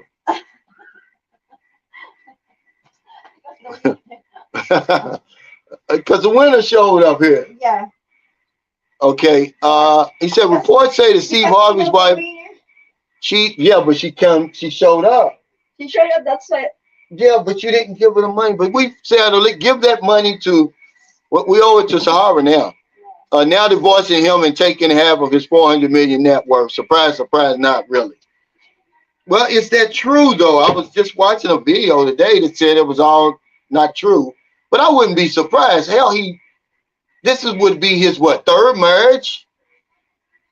And also he married, she's the ex of a damn drug dealer. Come on, man.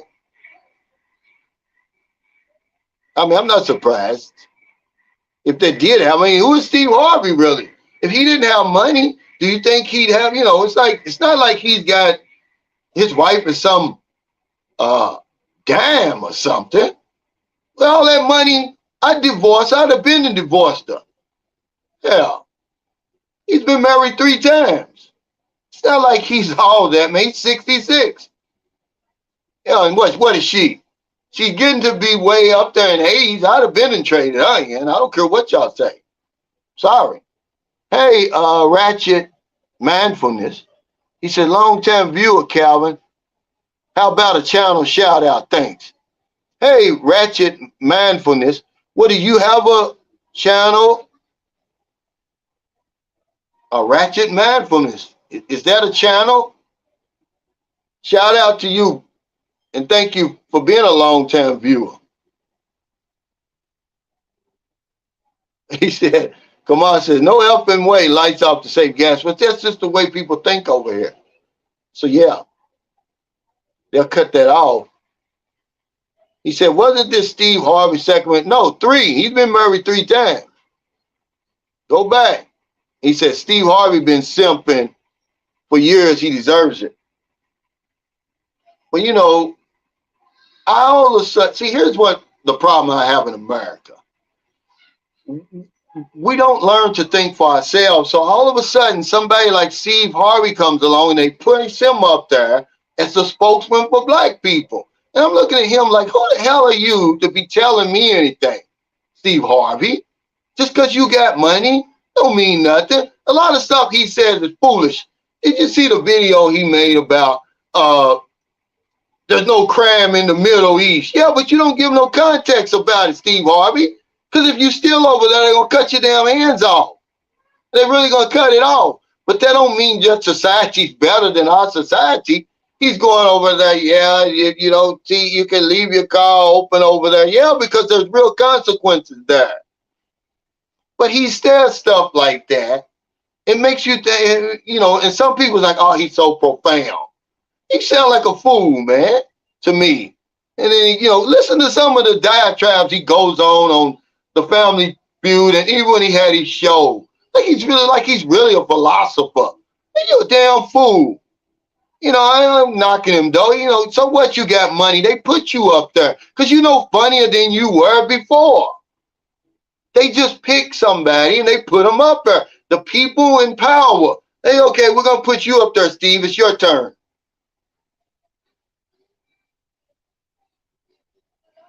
Telling women to think like a man. Well, that's to sell books and all that stuff like that. And if you're smart, he's smart, because if you in the public eye, what better topic than to be on the woman's side over there if you're a man, to make it look like you're going against the grain of everybody else, right? Knowing that's not what he's really thinking. So he puts men down, and all of this and all of that. I'm going to tell you, man, some of us will sell out. I mean, for our dreams. I'm not going to sell out like that. You know, they'll do anything. You know, everybody is, you know, I don't even want to talk about their politics, but to get to where they're going, they'll sell you out. They'll throw you under the bus. They don't care.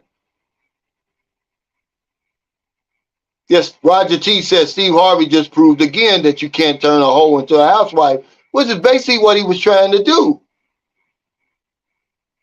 But they'll put him up there now. All of a sudden, he's the, you know, it's funny that they never put an intellectual black person up there to really let them talk to the people.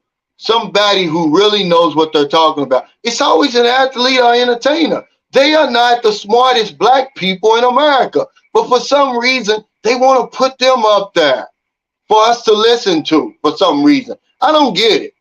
I'm sorry, man.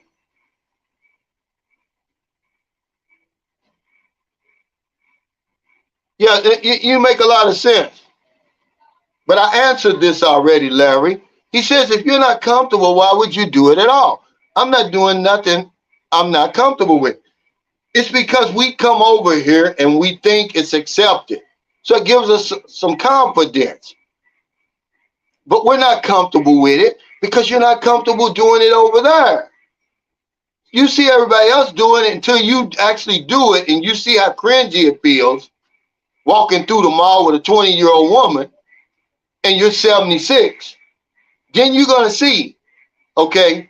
And I know all it sounds good. I don't care what people don't pay my bills. Yeah, behind closed doors, but in person, we all give a damn what people think to a certain extent. That's why you take a bath every day. That's why you brush your teeth. That's why you present yourself in a certain way, because you do care about what people think about you. Otherwise, you wouldn't go through doing all of that.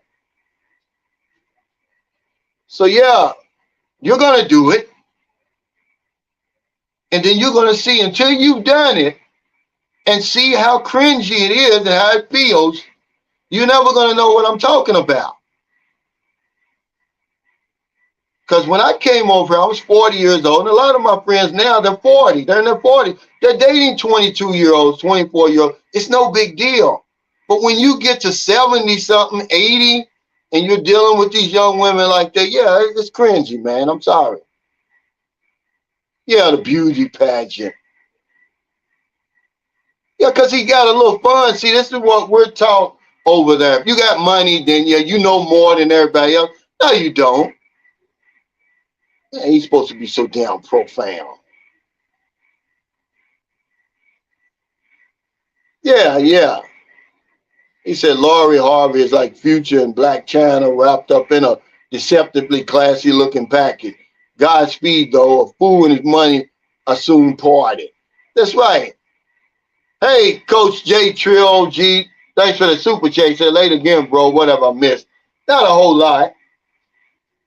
It's an open live stream today, but we're kind of talking about dating young women versus younger women in the Philippines. Not the age gap thing, but just how are these young women able to deal with these old men? What is it about the Filipina that makes her able to do that? We know why she does it, obviously, but we don't know how she does it. And I want to thank you again, brother. He gave me his fire stick, man. He had given me one, but he hadn't programmed it. So he said, here's mine. And so now I'll be able to watch NFL.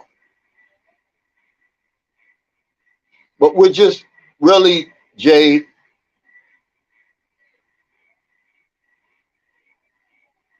it's an open discussion, whatever you want to talk about. Mike Dawsonville says, you call that social conscience. Yeah, that's what that is. I don't care who you are. It looks good and it feels good when you're over there 8,000 miles away watching it on YouTube. But when you come over here and the rubber hits the road and she says, oh, let's go to the mall, and you're 76 and she's 26, yeah, that's when you're going to see, oh, well, that you don't care what other people think. Yeah. And you sitting there, your spoon shaking when you put the food in your mouth, you know, and all of that. Come on, guys. He says, I couldn't do it, Brother Cal. I thought I could do it. But remember, I'd never done it before. I only did it one time over here, and man, it shook me to the core. I couldn't do it. I could not do it. Now, behind closed doors, it's a different story. But in public, it just felt like all eyes was on me. And it's then that reality kicks in, and you look at her, and she's just so tender and so young. It's like, you know, you just feel like you're doing something wrong, even though they're adults, you know, over here. She was 21, man. I couldn't do it, man. And eventually it got the best of me, really. Yeah, that's what I'm saying. They make Cardi B the spokeswoman for black people. It's just how it always been. But you don't see, whenever you see other races of people up there, they put their best and their brightest up there to speak for them. You know, because it's a big deal. Okay, Larry Elder was on the Breakfast Club the other day, and everybody's making out a big deal. Oh, he put Charlemagne the God in his place. Well, with all due respect to Charlemagne the God, he's not the type of person that needs to be debating Larry Elder on those type of issues. Put Farrakhan on there with him, or somebody on his level that can, you know, refute a lot of that stuff he was saying. Not only did he put Charlemagne the God in his place, he put black people in his place. He made us all look bad because he has no solution. He just blaming everybody. First of all, he's no father. The guy doesn't have any children. Okay, he's saying whatever he wants to say to get wherever he wants to go. Okay, well, what's the solution? Obama, we were fooled by Obama. We're not going to let you fool us like you really got the solution. There is no solution. He gives no context. He's talking about, you know, throwing out all these numbers about black people out there with no context behind it on how it even got that way. And then he's comparing black people, which we're a subculture of the bigger culture. Okay, he's comparing us with the whole white culture. Instead of saying, okay, it's 40 million black people in America, let's take the lowest 40 million whites and then run those numbers again, Larry Elder, and see what you come up with. You're going to see that economics matter too, Larry Elder. But the point I'm trying to make is Charlemagne the God don't have nothing on Larry Elder, man. Larry Elder's very polished. He's very, you know, prepared. He's the damn media guy he's in the damn Hall of Fame, I think. You're not gonna mess with him. You need somebody like Farrakhan or somebody way up there. I would even give the lady in my urban league in Louisville, Kentucky. I can't think of her name. Put her on there with Larry Elder, somebody who really knows the issue, man. He said, when is my next live panel? In the morning. If you want to be on there, anybody that wants to be on there, you know, 2 or 3 people is about the furthest I'm going to go now. Otherwise, it gets too jumbled. But put my email up there, Jacob. If anybody wants to join in the morning, you can. Yeah, that's right. He said, but they'll let these fake hoteps like Dr. Umar and Dr. Sebi sell y'all on divesting from capitalism, and they not dating sisters in America lest you be branded a race trader. Yeah, see, that's what I'm saying. You have to learn to think for yourself. And it's one thing that we as Americans, man, we don't learn to do very well. You know, we're extremists over there. You know, I'm a race trader because, okay, now I was married to a black woman for 18 years, but now because I've got, okay, black women are not the only women on the planet. Okay, and since there's no pure races out there, I don't believe, I guess Africans would be, I'm, you know, tainting my race. Although I've got, you know, my mother's grandfather was white. you know, and all this stuff like that, right? Um, uh, I'm tainting the race. I'm a race trader. Harold Till says, I'm 62, but I don't look it, and my Filipino's 23. We have no issues in public. Well, you're the exception, man. You know, some people, you know, they don't. I mean, it's not like, you know, Filipinos don't bother you. It's not that they don't come up to you and say, oh, look at this. But trust me, they're looking. They're watching, you know.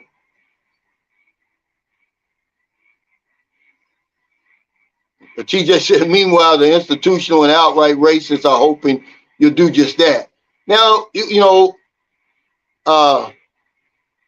when you start talking about race, see, this is when Americans get divided, okay? Because there's a lot of people in denial over there about racism. They think that's gone. They reelected Obama post-racism is just over, right? It's not true.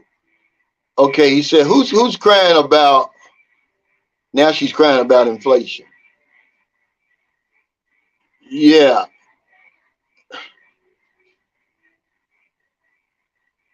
Gerard Gillespie says, Larry Elder might have been allowed on TV for ratings, but he was blocked from joining the debate. Thomas Sewell is a beast and will run circles around anything you put in front of him. Well, it just depends. Like I said, you know, people talk about Farrakhan, but he knows the black experience in America. He knows the black experience in America, and he can give a lot of context to why things are happening. Guys, black people aren't inferior.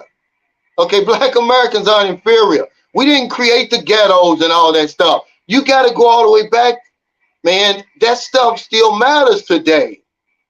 Do we have to take some personal responsibility? Absolutely right, but you can't discount all of that stuff and say it don't mean nothing, Larry Elder, and the rest of the people out there who are saying, oh, you know, you could be able to make your way.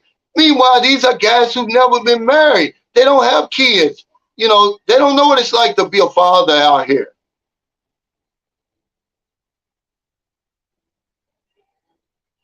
You know, I'm just saying, you know, but we'll take that little stuff and we'll run with it. That's the point I'm trying to make, instead of trying to think for yourself and be like, well, hell, not only did he make Charlemagne the God look bad, he made all black people look bad, sitting there spitting out all them statistics and stuff with no context behind it, by the way. I guarantee you, your father, Larry Elder's 70 years old. Imagine what his father went through.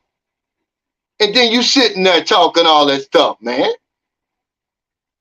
Luther Middleton said, yeah, you're right. That Red Bull had something to do with it. An employer man used to drink that religiously, and guess what? He had a heart attack on the job site. It hit me the other day, because I never thought about it. I didn't watch a lot of him. But after he died, you know, he's always popping up on my feed now. And every time he's hitting that when he's talking to these people, I see the Red Bull, and I was like, wow, he died of a heart attack. Maybe that has something to do with it. I don't know. Maybe it did. Mike Dortonville says, our feeling relationship, we should be compatible between each other. You know, I think we're using the wrong word, compatible. I don't think that you can be compatible with someone from a different culture. Can you have a lot in common? Yeah, Mike, we can. Can you get along and, you know, and different things like that? But compatible, I don't know. It's too different over here, man. It's really, really too different. You know, we're human beings, but man, Filipinos have their own way of doing things. They do it on their own time. It's a lot of stuff different over here. And just the way that get into an argument or get into a heated discussion, and you'll see, it'll frustrate you. She can't get through to you and you can't get through to her. I'm going to tell you, man, it takes a lot. You have to see, here's what I know, and I'm going to make a lot of men mad. A lot of these guys you see that jump on this channel, oh, I've been married to my Philippine for 15 years and this and that. You henpecked. You pussy whipped. That's the only reason you can do that like that. Because it's going to hit the fan one of these days. And you're going to have to stand up and be the man and it's going to mess things up. But if you sit there, don't you know, I ain't going to say no names. There's men who don't follow my channel anymore because their wife told them not to. What kind of crazy stuff is that in 2023? That's the only way you're going to make that work for 20-something years and all of that. You better be under the thumb of that woman. Okay? She's under the thumb of you. It ain't no two equal parties, man, because there's nothing compatible about these two cultures.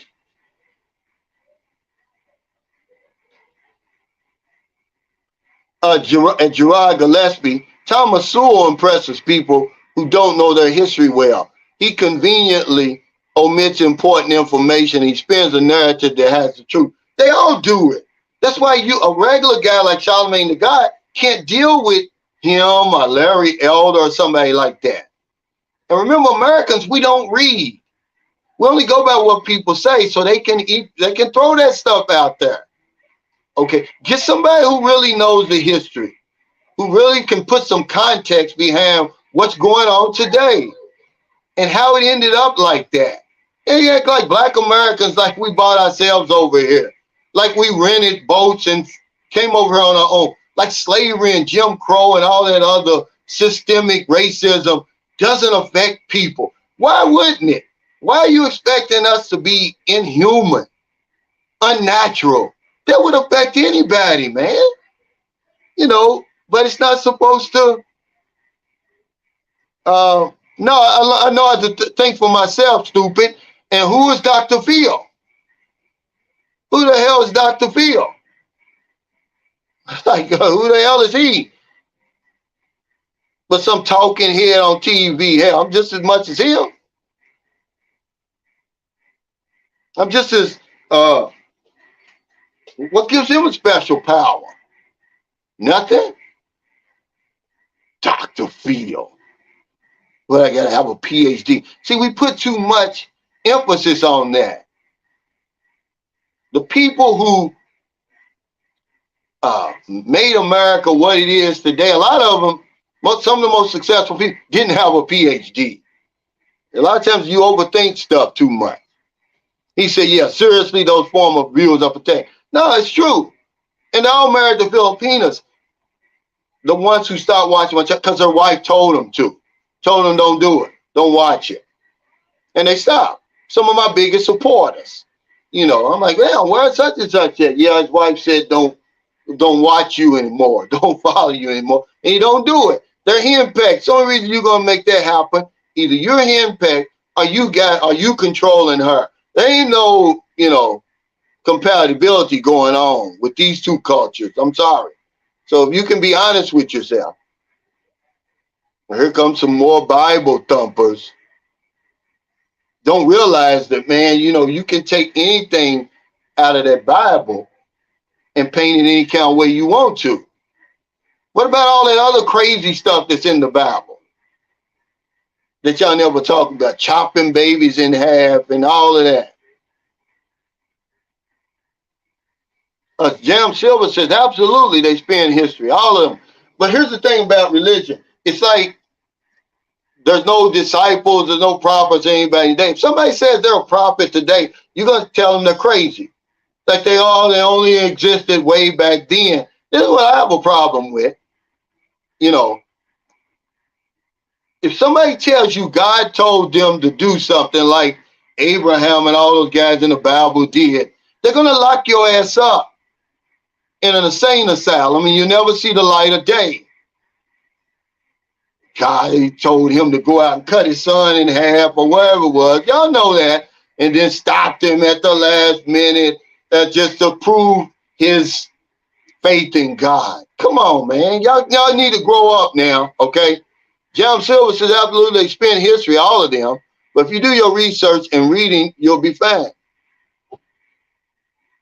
I Love LaChan says, actually, I'm on the hamster wheel now.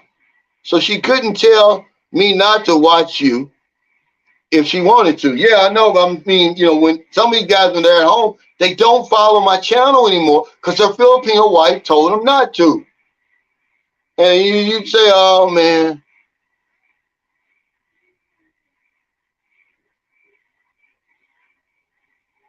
Ratchet Mapping says, Cal, that could indeed be a fire, Calvin.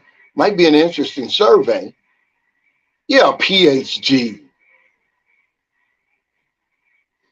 Brother Never says, if I had a girl that told me not to watch your show, I stopped playing chess and stopped studying uh, Anunnaki and ancient history, I'm on my way to another island. Yeah, but that's what I'm saying. They'll do that if you're trying to talk about being married in this type of situation for a long, long time. See, me and Merlin been together for 4 years, over 4 years. That's a long time, man, over here. But people look at it from a Western perspective and say, oh, it's not that long. It's a long time. Okay, it's a long time. Because I'd love to see what the average relationship is between foreigners and Filipinos. You'll never know. But I guarantee you it's not long when you throw everything in the mix. It's not very long, guys. Yeah, Robert James says, I never had a problem with race. Facts are stubborn things. Yeah, it's stubborn. Because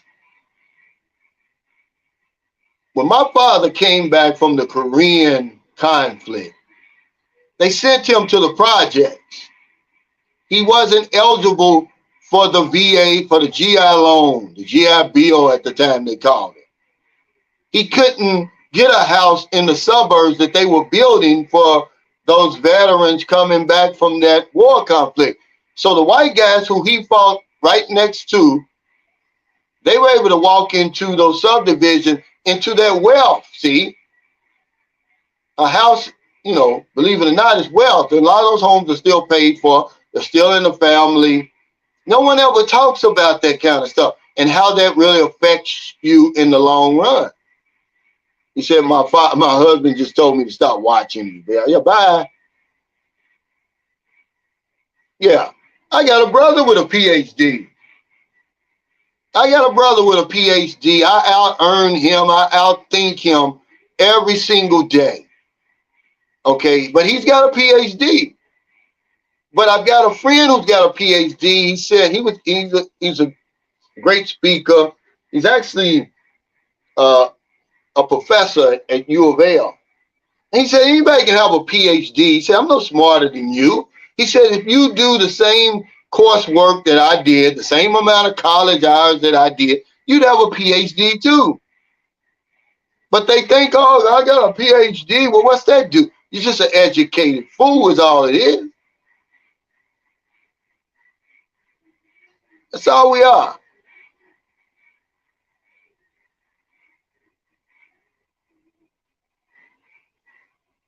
But nobody wants to talk about that because we always want to think, oh, everything started now.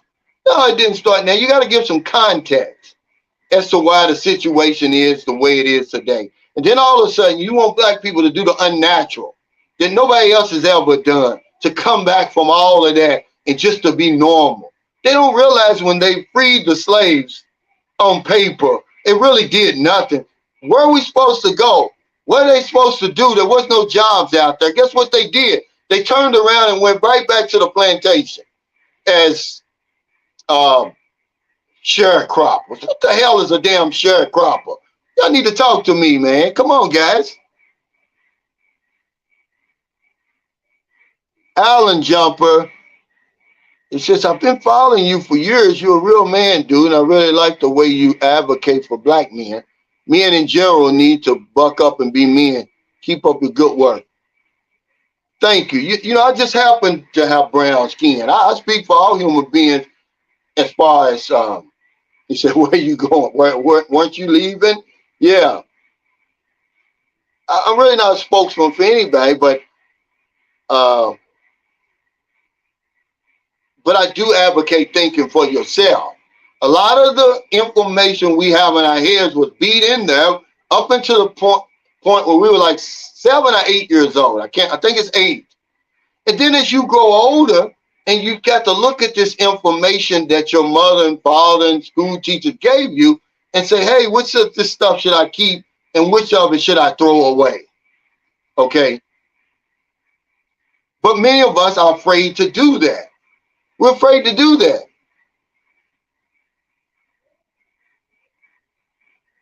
Yeah, yeah, sharecropper. It's a damn sharecropper.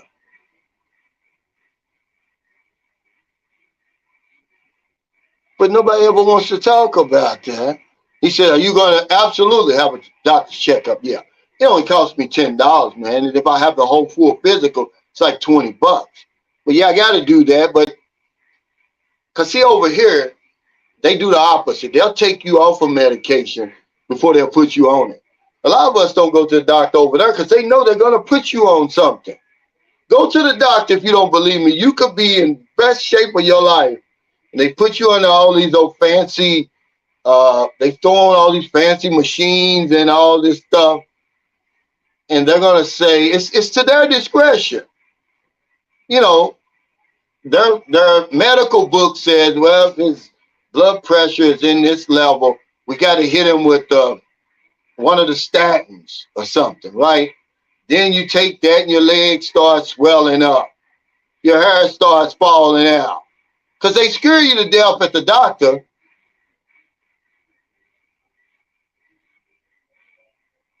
A.C. King says a large number of people are either uninformed or ignorant of history. That's how they get so easily duped by slick politicians and celebrities who are no more than con men and women. That's right. I mean, okay, how are we ever going to change the culture in America if we continue to elect the same people in office? Look, okay, if you don't think it's time for a change, look at Mitch McConnell. He's basically, he's done. He's too old, man. Okay, any other time, if somebody gets to that age, they say, okay, you got to retire, man. I'm sorry. Except if you're a politician. Like they're super men and women, which they're not. They're showing their age. It's time to get rid of him and start somewhere else. Okay? This guy had he had a senior moment not long ago. But it's just because he's old. Yeah, it's time for him to sit down somewhere. You served your country, but all of a sudden we keep electing him over and over and over, thinking things are going to change. Yeah, all of them.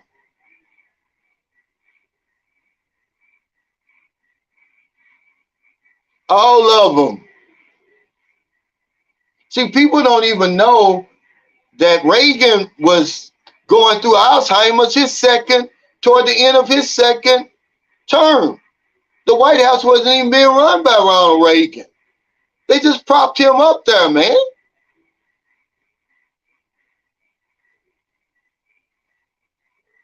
Sean Glab, yeah, thank you, brother. He said, you're a spokesperson for being a decent human being and just being a good man. I'm just having a conversation. That's all I'm be doing on my vlogs and my live stream. I'm a spokesman for me, really. At the end of the day, people don't listen to me, man.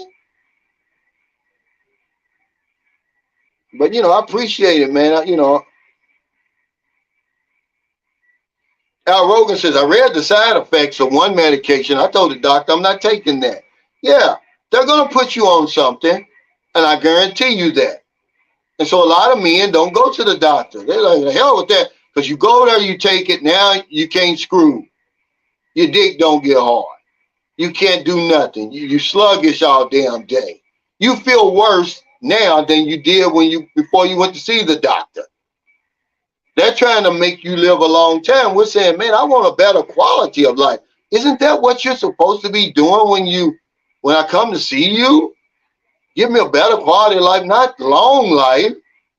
Who wants to sit up in a damn wheelchair all damn day? Can't go outside. You can't run. You can't do nothing, but you're alive. Okay. I promise you, I had a lady, she was 95 years old. Can't remember her name. But she lived in Lexington, Kentucky. I used to go by and collect her insurance. And I was just sitting there one day, and I'm going to say her name was Miss Smith. I said, Miss Smith, it must be a blessing. You're 95 years old, must be a blessing. She said, no, Calvin. She said, I'm just sitting here waiting to die. I'm waiting for God to call me home because all my friends and family are gone.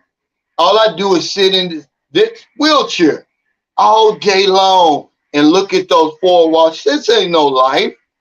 It's a curse that I'm still alive. So all you guys talking about you want to live to be 95 and all that, well, you can have all that, man. Yeah, the CC now. You know,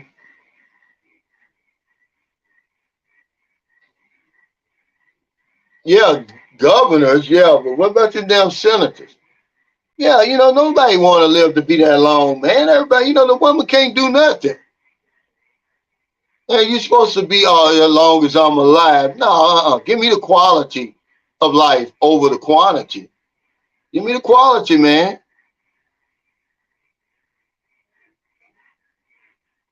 Doctors in Canada say things that they don't have your back either. Oh, the same thing. They don't have your back either.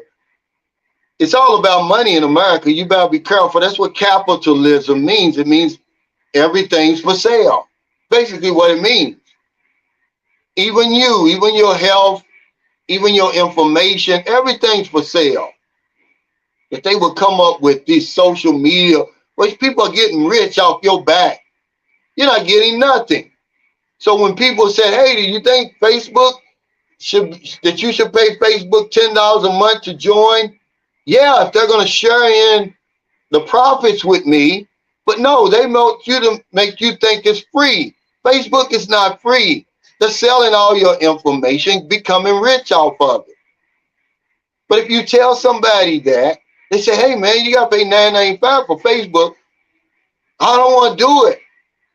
Yeah, but then it would probably force them to keep over some of those profits some kind of way. Wouldn't you want them to do the same thing that YouTube does? YouTube gets rich and doesn't create one piece of content off of it and gets filthy rich because they have the platform. They just sit back and let people like me and everybody else create the content for them. They take half your money, more than half your money.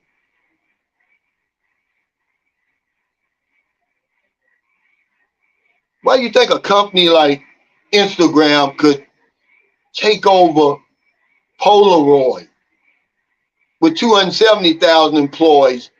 Instagram got 13 employees. Because Instagram doesn't have to come up with any content. They use our content.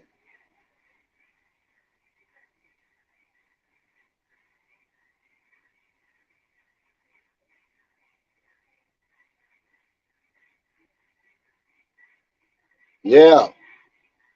But it's crazy, man. We got to learn to think for ourselves, which we'll never do. Because we won't pick up a book. We won't even take. Napoleon Hill said, if you just sat, if you cut out 30 minutes of your day and just thought about what you wanted your life to be for 30 minutes, it would change literally overnight. But we won't do it. We're too busy. We won't do it. We won't cut off everything. We won't go somewhere in a quiet place and just sit for 30 minutes and think about the person you want to be, the life you want to have, and everything like that. We won't do it. We won't do it, guys. So nothing's going to change. And if nothing changes, nothing changes. But if you try to give somebody some good advice like that, they're not going to take it because they're going to say, you don't have a PhD. They can't look at the fact of where somebody like me comes from. I got a lot of life experiences, man. A lot of the things I'm telling you to do, I did it. That's why I was able to walk out of the crack house into the penthouse of life, guys. Trust me. Do you really know how hard it is to be a crackhead in America? That's a miserable life. You can't go any further down than that. You might as well be dead. You're the walking dead. And to be able to turn that around, you tell me I don't have nothing to share with you, no experiences, no knowledge, but because I don't have a PhD behind me, I ain't gonna listen to him. He don't know what he's talking about. And that's our problem. See, people look at me and they say, oh, we don't want that information because of where it's coming from. We don't judge a book by its cover. Dana says doctors in the U.S. don't have your best interest at heart. If they can't put you on a kickback prescription, I can schedule your next appointment. See, this is what I'm talking about. He knows what he's talking about. It's true. I was in the Medicare field. I was on the front line for 16 years. One of the first things I had to do when I went into my client's home was check their prescriptions to make sure their prescriptions were on the formulary of the plan I was presenting. My hand, this is the truth, man. Sometimes they will be taking 3 prescriptions for the same illness, especially when it comes to insulin. They will be taking metformin and 2 or 3 other type of insulin. I'm like, well, wow.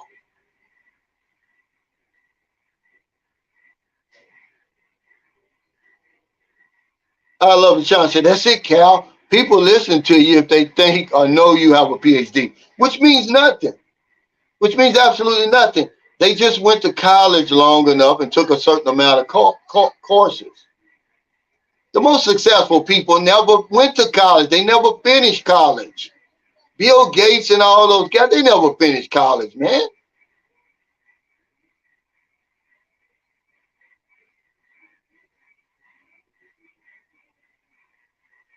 Hugh says, McHone says, McElhorn, I'm sorry, says, unfortunately, doctors have moved from personal care to reactively prescribing pills as a cure-all, and it isn't. Anybody who's ever lived in the Philippines for any considerable period will tell you that a lot of people over here, they don't take prescriptions. They take a lot of natural stuff. Now, we coming from the West, and we look at it like, man, that's primitive. They're like, you can't cure that with that. This is what we're thinking. Not realizing that there's a lot of natural supplements and things that they use over here that do just that. You know, a man in the Philippines, look it up if you think I'm playing. As a black man in America, with all the modern equipment and supposedly good health care and standard of living, as a black man, my life expectancy is 70. Well, so is a Filipino man living in the Philippines. It's 70. And he's supposed to have an inferior life, supposedly. Well, if all of that in America, if all of that can get me is the same amount of time is what can get me over here, and I'm going to be a lot happier over here, well, why not be here when it's all about the quality of life for me? But that's true. Yeah, Malungai is amazing. Almost on the level of cannabis. But because we don't know, we don't believe it. Because Mitch McConnell didn't say it. One of them other guys over there didn't say it. It's not true.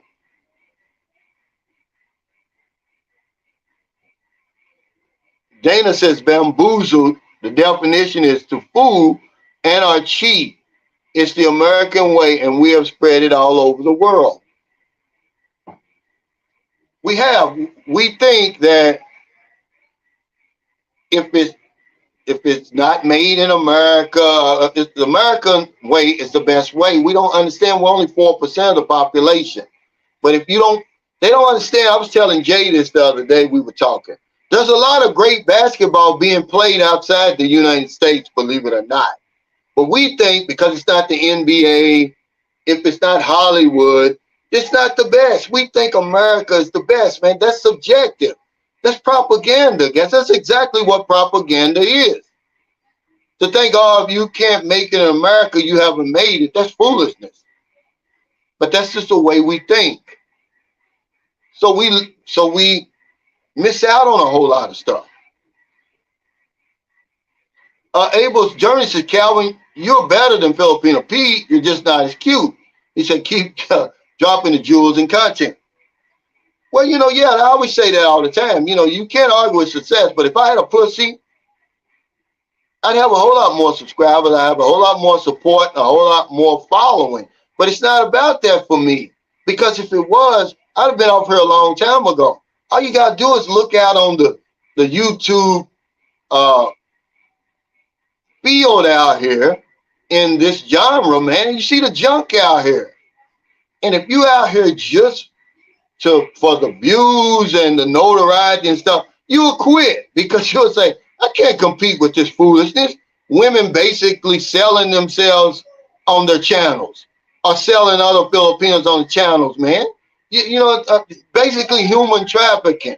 You're like, how can I compete against that? You can't do it. So I'm happy with my 3,000 to 5,000. I've got to give you a Pulitzer Prize winning video now just to get 10,000 views. And a lot of people, that's too much for them. They would quit. But I'm not doing it for that because every day I get a message from some guy that says, hey, man, you give me some hope. You got me back in the gym. Hey, I stopped smoking weed. I stopped drinking. I'm thinking about getting my passport. Every single day, I promise you, I get a message, either message or email of somebody saying that. That's what keeps me going, man. It's not the views because all views aren't good views. If I wanted views, I could get them. I know where to get them, guys. All I got to do, get one of these little young, pretty Filipino girls and put her beside me. Put in a bikini, I'm shocked. I'm seeing some of these older Filipino channels. They've started to go to the sex sale stuff. I just saw one recently. Friend of mine, he comes on here. His wife's got a YouTube channel. It used to be a cooking channel, but now all she's doing is interviewing Filipinos and Filipinos over 40 are still hot and all of that. And I'm like, wow. But I can't compete against that, guys. I can't compete against Filipino P. I mean, she can just get up in the morning and get 50,000 views. I'm not mad at her for it.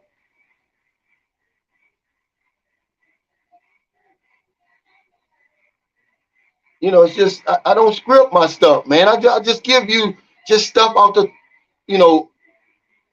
out of my experience here. If that can't help you, then I'm not going to make up something. I'm not going to make up something because you guys are showing up over here. And my credibility is all I've got. So I'm going to just keep doing what I'm doing, man. Enjoying my life over here. Showing you that, hey, the Philippines is a good option for some of you guys. Not all of us. Because they always talk about Thailand. Well, Thailand don't put up with the BS either. You see, they put that American out of there. Look this up. An American got deported from Thailand for blowing weed smoke on a busy tourist street. Now, who does that? He's got one of them weed blowers, one of them smoke blowers, right? And big plumes of smoke. Like, is this guy on YouTube or something? Is he trying to? So you can't compete against that if you're trying to get views because they want the most ridiculous, outlandish content is the content that YouTube is pushing. So they got him walking around with a big blower blowing smoke on everybody. Well, guess what? They made his ass give a public apology. Then they deported him. I'm not going to do all that stuff. Yeah, thank you. He said, California World Traveler says, I started working out because of you. Thanks. See, that's all I'm saying, guys. This is what keeps me going. But I got to get over here because it's a holiday here, believe it or not. A lot of holidays here. I didn't even know it. The banks are closed. I got to go to the ATM to get some money. And what's he saying? Don't publicize it yet. He did. What's he talking about? I don't understand it. Let me go back and see what he's talking about. I don't get it. Well, I missed something. Give me that again. Hugh McElhone. Yeah, the guy with weed. Oh, okay, yeah. Oh my God. Yeah. He said National Lechon Day. I don't know what it is. It's so many holidays here. Even Maryland don't know. Because I was telling Booby, I said last night, I said, look, you got to go to bed. You got to go to school tomorrow. And Grandma said, no, it's a holiday. And I was like, well, what holiday is it, Maryland? She didn't know. Banks are closed, so I'm going to have to pay that high-ass ATM rate. They kicked my butt. I've got Fifth Third Bank, so I get hit with 250 pesos over here, okay, $5 over there, and then an international fee. So just to go to the ATM machine, it cost me $14 and something for every transaction. So imagine if I do, you know, ATM fees, guys, remittance fees. Is it possible? Let me say this before I get off of here. Is it possible to have your Social Security check automatically deposited into your Philippine bank account? Because that would be the only way really that you're going to bypass all of these fees, because they're going to kick your butt over here. That's one thing we don't talk enough about. People say, oh, I got swab this and swab that. Well, once they find out your ass is out of the country, they're going to cut that off. You can't do that. They can't. They're not. That's for you over in the United States, basically. I think after 6 months, somebody was telling me. But is that possible? Because these remittance fees and ATM fees, they add up during the month. And they get you because you can only get out, what, 10,000 at a time, sometimes 20,000 at one time. So you're going to have to come back over and over and over.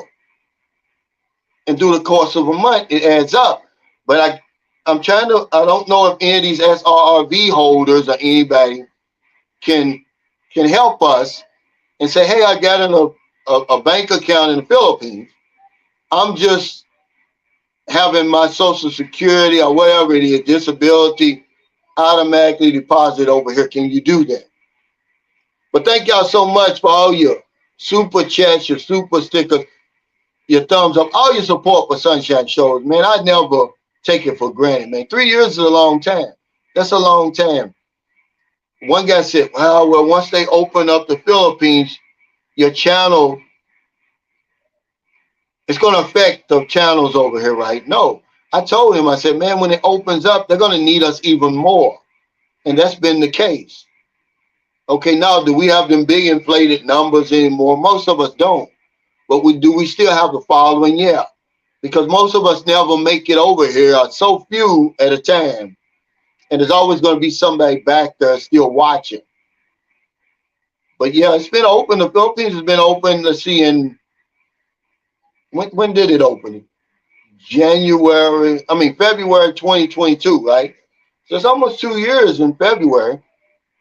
So take care, everybody. Look for that walk. Don't take that for granted. See, anything I do, they take it for granted. Tell your favorite YouTuber to join me then. And you'll see how phenomenal this walk really is. I've done it before. It's nothing to shake a stick at. But tell all those guys y'all supporting out there that y'all made literally celebrities. Hey, man, why don't you walk with Cal to promote unity among expats over here? See what they say. Oh, he's crazy. I'm not going to do that. You know, that's if they reply to your message. They're not going to do it. So take care, everybody. Stay safe. Stay out of trouble. I'll see y'all next time.